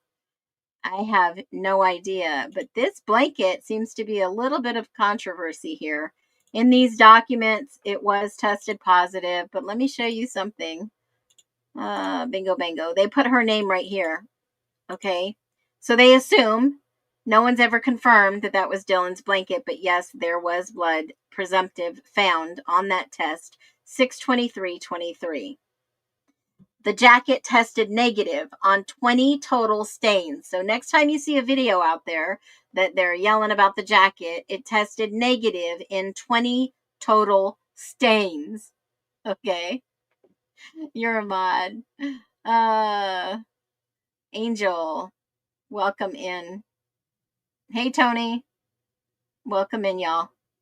So yeah, it looks like heart blanket tested positive. Jacket was negative on 20 something pieces of stains. 6 on the front, 4 on the back, 4 on the inside. And they were all negative. Okay. Positive in a couple places. Didn't say what specific areas. On the back, none were positive. They were all tested negative only. The top corner left that you can see there's blood. There's a smear there. I don't know how much you can see. Let me see if I can make it bigger. And there's a smear there, a smudge. And they only tested certain spots, maybe because that's where the protein that they could possibly lift off of there. Absolutely. So there is some type of residue there that tested positive. They don't say what it was positive. They don't give anybody's DNA because the DNA was requested. So that was a no-brainer. The jacket was negative. I don't know. That looks like something, maybe mold or something on there. Could be. Definitely could be. Okay, so this was the actual document that the defense requested, and these items to be tested. They requested they be sent to a private lab. This was on 6/8/2023. Detective Talbot. They received the request from the defense. 2 items, a coat and a blanket from blank, had a positive reaction. So it's weird that 2 items, and this is the discrepancy that I see. 2 items, a coat and a blanket, both were from blank, had a positive reaction. So we just looked at the picture of the jacket that I shared with you. And this jacket says negative, negative, negative. But this correspondence, between agencies says 2 items, a coat and a blanket, both from blank, had a positive reaction. Okay? So, wouldn't it say that if it was true about what I just showed you about the jacket, wouldn't it say 2 items, a coat and a blanket, were taken, only one had a positive reaction? Is it a different coat? I didn't see another coat. I didn't see another coat in this whole entire document. I just saw one jacket. And then they called to discuss the coat in the blank for clarification on what was needed. Right here. Sent it to the lab and said it would be beneficial. They'll test it with something else and yada, yada, yada. They were trying to determine the full DNA profile. Okay. So you got to read all the rest of this. And I don't know why they were deleting stuff out or redacting it. It's probably somebody's DNA results. It does look like blood on the coat. Absolutely. It is reversible. Hey guys, do me a favor. Hit the thumbs up on this stream. And, most of these are all redacted. So how did Hoodie Guy, we talked about him yesterday, how did Hoodie Guy know Dylan? How did Hoodie Guy know Dylan? I mean, I know they both were in the Boise area. Did they run around in the same circles?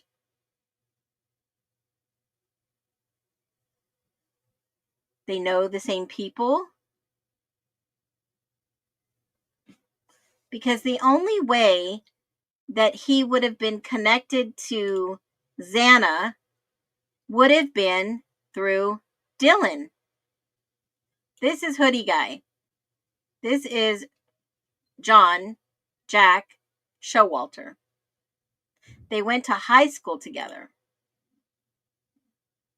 Because the only way that they would know Xana is through Dylan. That's the connection. Critic Rick. Yeah. Was DM involved in Echo Shield? That's a great question. Timu Cops.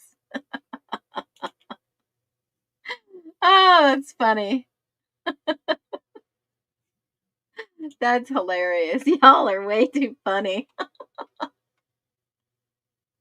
Okay, so Candy Faloria, the actual lady that tested this blanket, all right, it says the biostain on item 132, the bedding, the pink blanket with hearts, which tested presumptive positive for proteins using Blue Star.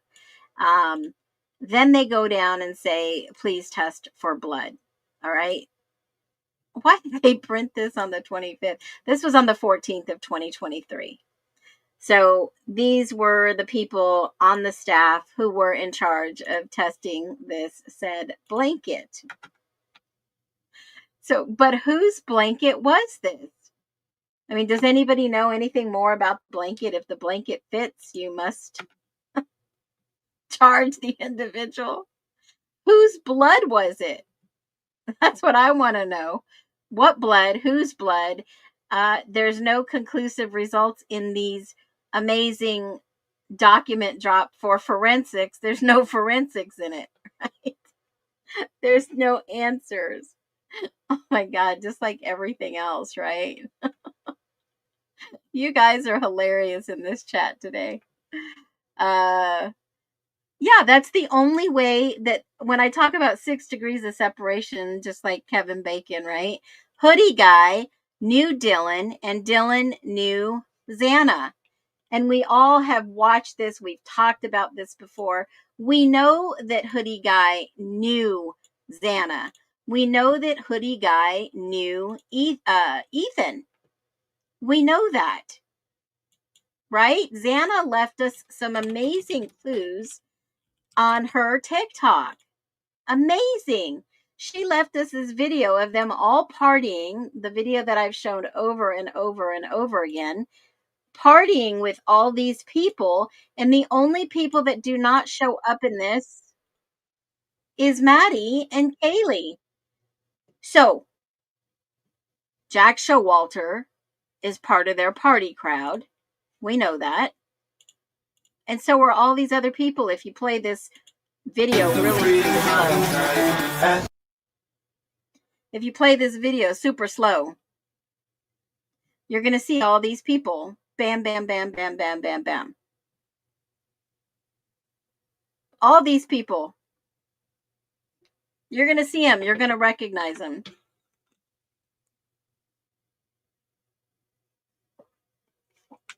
Even David Loach is in there.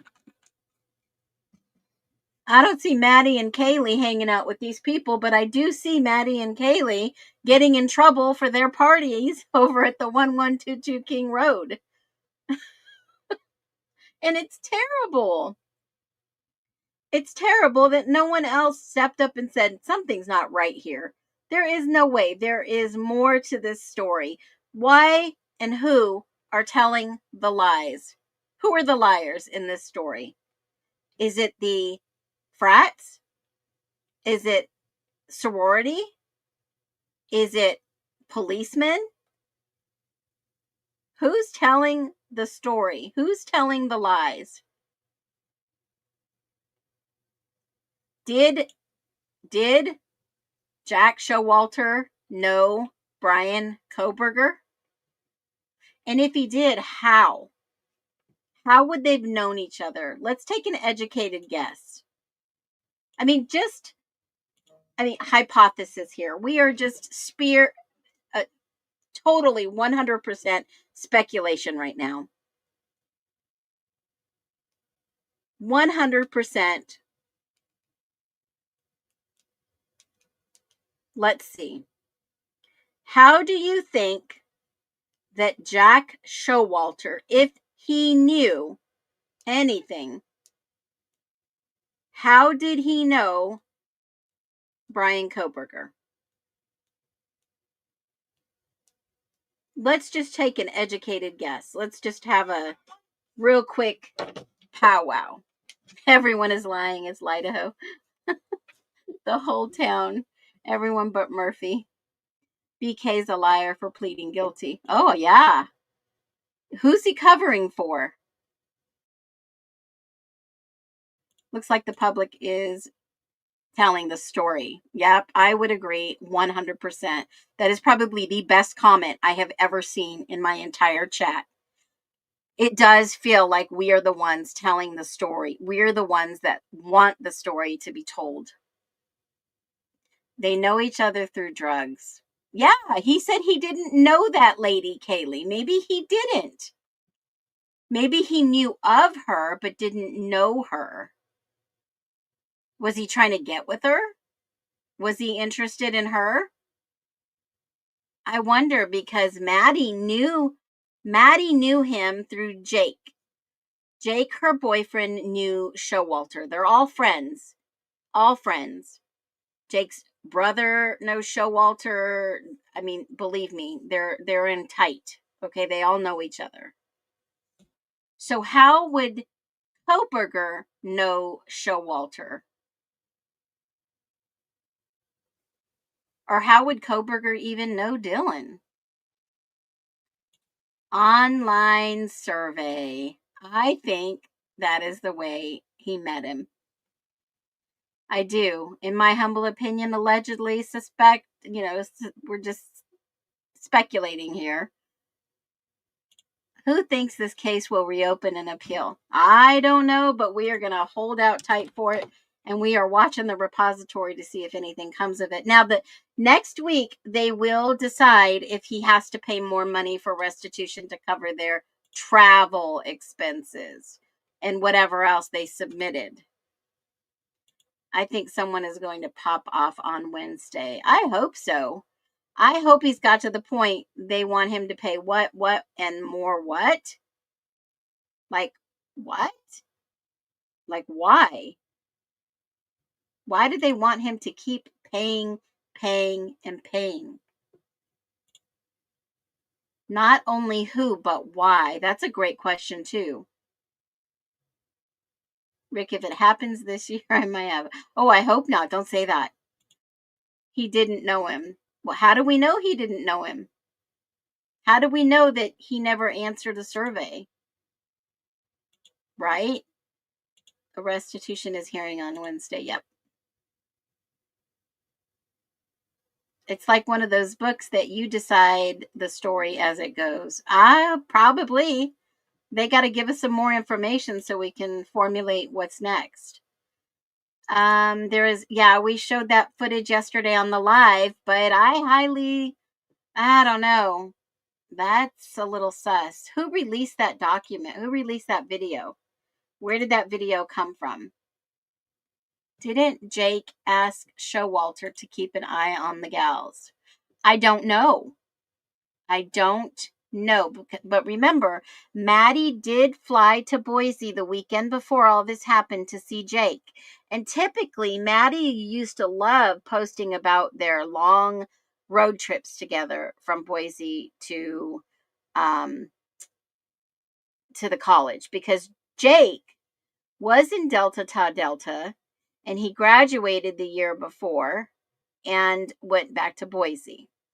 So she didn't really do long car trips. She went and saw him the weekend before on a plane ride. The jacket is called Wild Fable, and this is a form of targeting. Oh, possible. Yep. Very possible. Online surveys or through classmates. I don't know. I mean, Xana's sister did go to WSU. Did Xana have any classes maybe with Koberger? You choose your own adventure. In my humble opinion. Yeah, so allegedly, now when I told you that my source said that Koberger's parents haven't been at home in quite some time, someone told me they sold their house. So I don't know if it's true or not. I looked in all the records of deeds and sales, and that house has not been for sale. So I doubt they sold their home. Maybe they just took a vacation, a long vacation. Restitution is, the hearing is next week.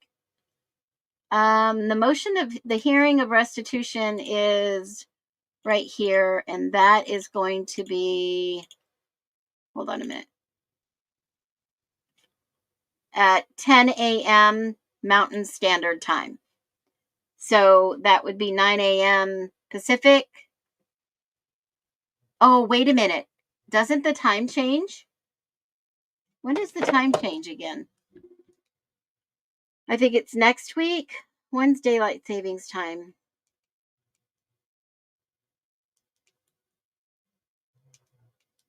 When is daylight savings time?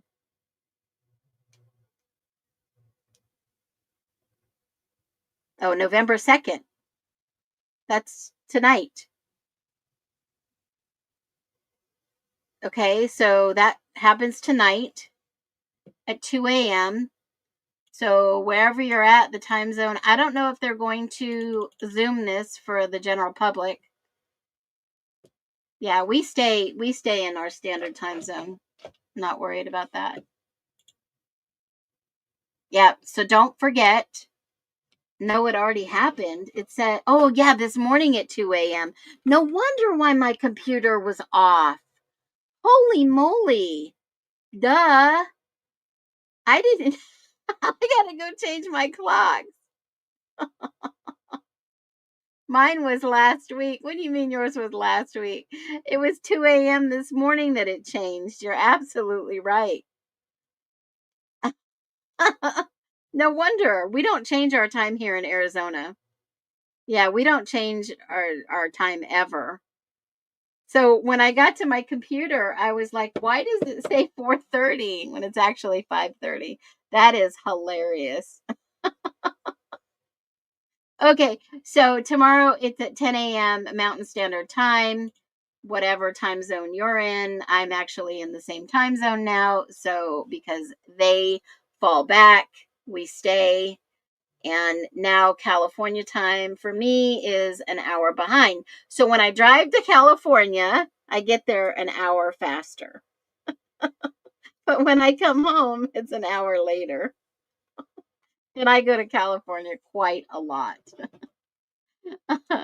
Yeah, that's wild. I didn't know it was so early this year. Okay. So, in regards to that, it is already 5:30 my time. I thought it was 4:30. That's hilarious. You guys have been amazing. And let me do this before we go. I think I covered everything I wanted to cover. I still the microwave threw you off this morning. Wait, no, Arizona does not we do not change our clocks back or forward. Yeah, we don't. We stay the same all the time. Boring. Oh, you're in Europe. Okay, so daylight savings time already happened for us too. Happened for you, Phoenix. It happened in the early morning at 2 a.m. We used to just change it before we went to bed. No wonder why I felt like I got so much sleep last night, because I did. Oh, so now it's 6:30 your time, and it must be let me see, 5, 6, 7. So it's 7 where Amanda's is. Yeah, get rid of it. Get rid of it totally. It's 7 your time. Okay, and you're 6. Okay, you're not so far behind anymore then. 2 hours. Okay, y'all. I think, let me just look at something real quick. Make sure I covered all these topics. Oh, yes, the knife sheath. Okay. Drop your questions about this in the knife sheath. Y'all, these documents. I almost forgot. We talked about how new and clean the knife sheath was that they gave us. And instead of how dirty and bloody it would be, right? Drop your thoughts about this. Y'all, it has to be like the top topic. This knife sheath. What in the world is going on in Idaho? Like the Timu knife sheath. It's not enough red fluid on that sheath. I agree.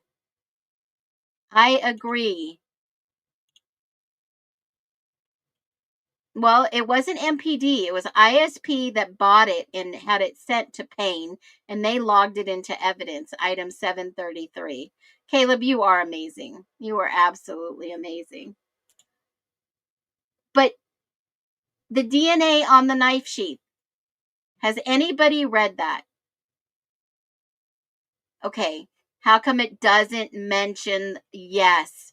We talked about this the other night. There was no testing. It said no testing. Okay. Or none tested at this time. So how in the Idaho did they get Brian Koberger's name on this knife sheath clasp? There it is. How in the world is this even possible? There was another one that we covered in these documents, that the swabs for these documents,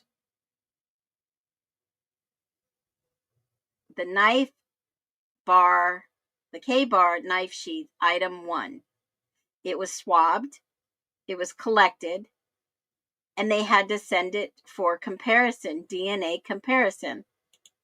There wasn't enough DNA on that button snap.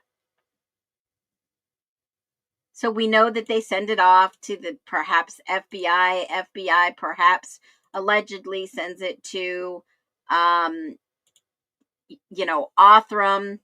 Othram develops more DNA. How did they come up with Brian Kohberger's? How did they even know that Brian Kohberger was in that state? How would they have even known? How would they have even known? But yet the conclusions were that there was an unknown male D. Unknown male D.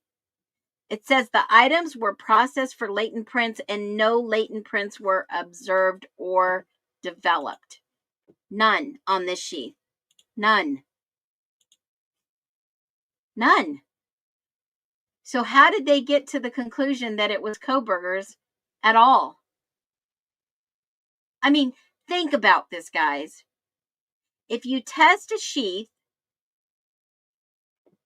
allegedly this K-bar sheath with the UMC logo, and they test it all over, don't you have to hold a sheath before you can open a sheath? Yes, and make sure you remember Justice for All. You'll be able to get all these documents there. One click button. You don't have to try to scour all these agencies. It's all there for you. It's amazing. In order to open this knife sheath, wouldn't you have to touch the knife sheath? I mean, think about it. If I'm holding an object, let's say I'm holding a water bottle. My prints are going to be on a water bottle.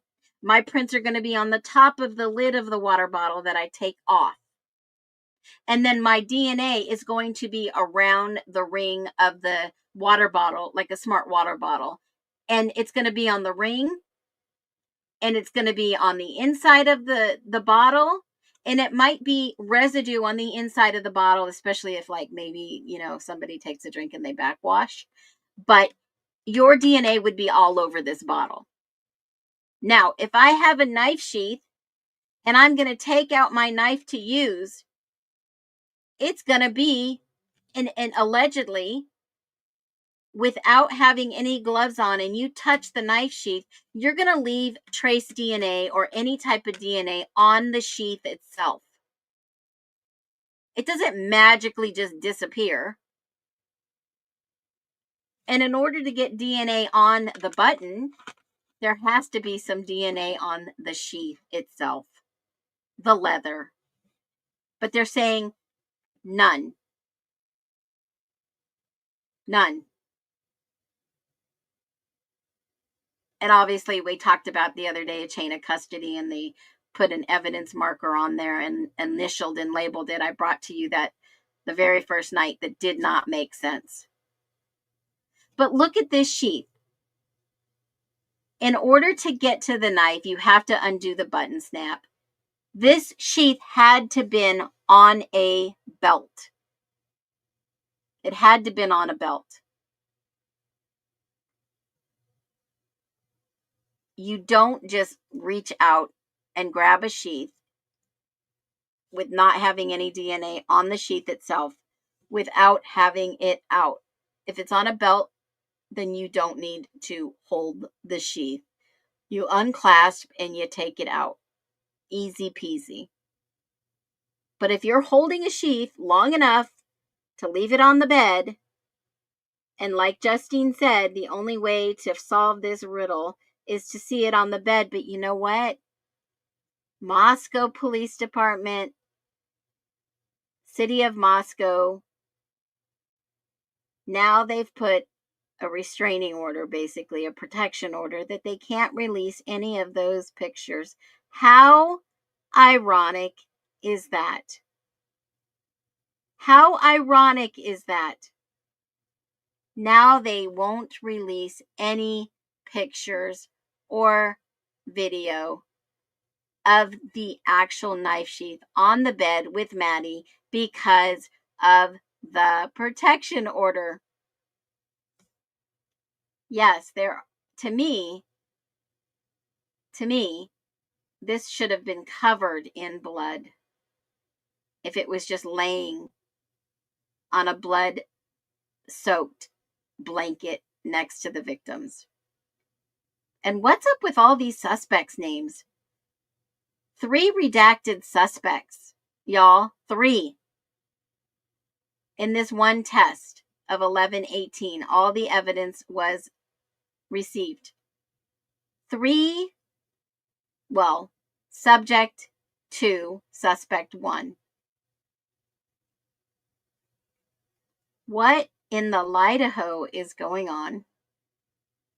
Leave your thoughts, leave your comments. We will see you back here. It looks used. It looks unused. Some people say it looks old, like it was never used. It depends. The leather looks like 2 different colors to me. There's no video evidence of the sheath. And this is a really good point. They put that protection order. It was only for Moscow. I've requested the FOIA, and I'll give you an update on that real quick. I requested the FOIA from the Idaho State Police of the video cam, the body, any type of evidence noting it was from the sheath, any history on the sheath. And I got a delay in my request. If you haven't seen my previous lives, I got a delay from the ISP.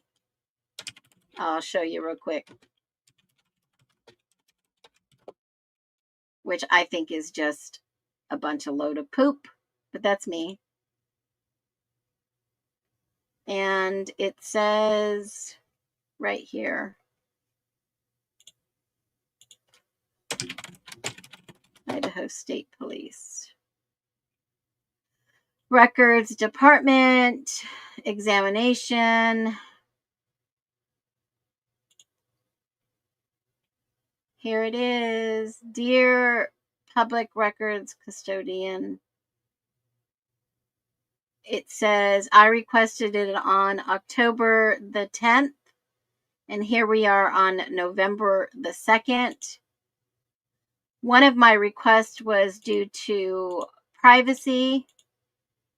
And then the other one was, hold on a minute. What does this one say?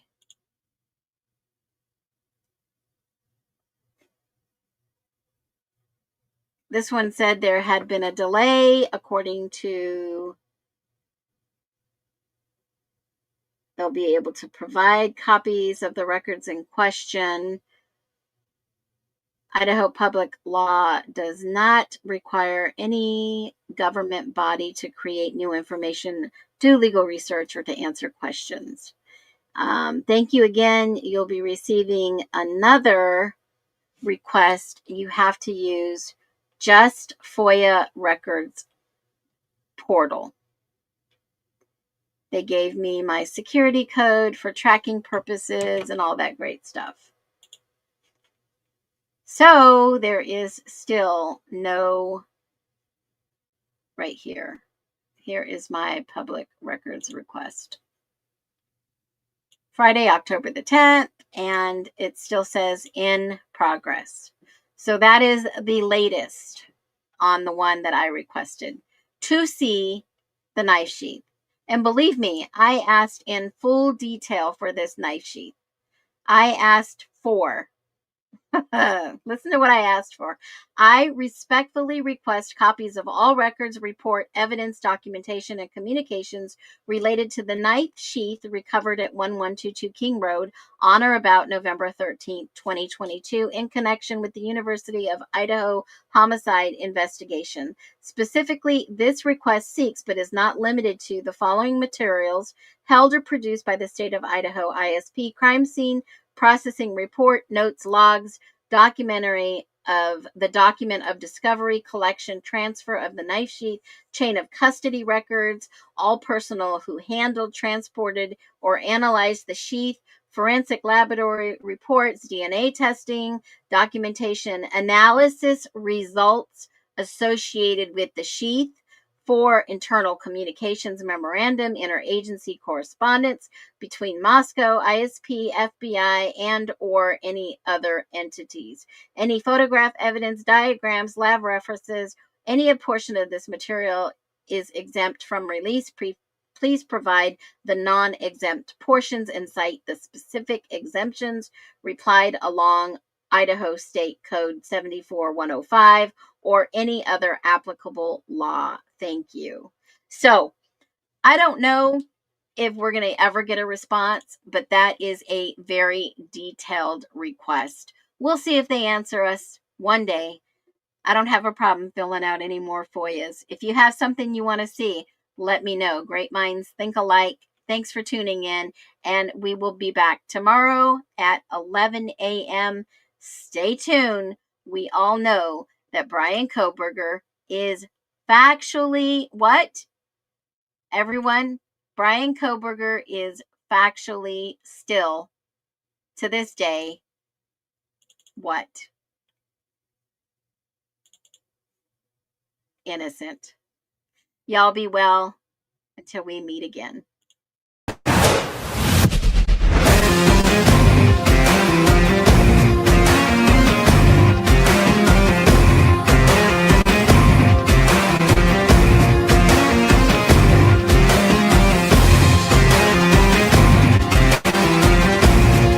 They hide the truth beneath a mountain of lies. But the fire inside us can't be buried forever. They pile up falsehoods, burying our cries. One by one we dig where the evidence lies. Nesters in the shadows, piecing every clue. Shining light on secrets that they never wanted you to view. Smoke and mirrors crumble under our gaze. We won't back down, we're done with their maze. The ops unravel, media feeding gloom. Kids didn't deserve to die, their story needs room. No proof, no confession, plea deals won't suffice. We're taking back possession of the one thing that's right. Truth phoenix rising from the ashes of their lies. Fireballs ready to drop across the looted skies. We'll lift the veil, ignite the spark of justice bright. Stand case by case and bring the truth to light. Whispers in the corridors, they thought we'd look away, but every hidden thread unravels when we slay their charade. No more spin from their headlines, no more silence cries. We're the voice of those forgotten, watch their empire collide. Truth's a phoenix feather rising in the flames. We'll trace every lead, break their iron chains. Oh, break their iron chains.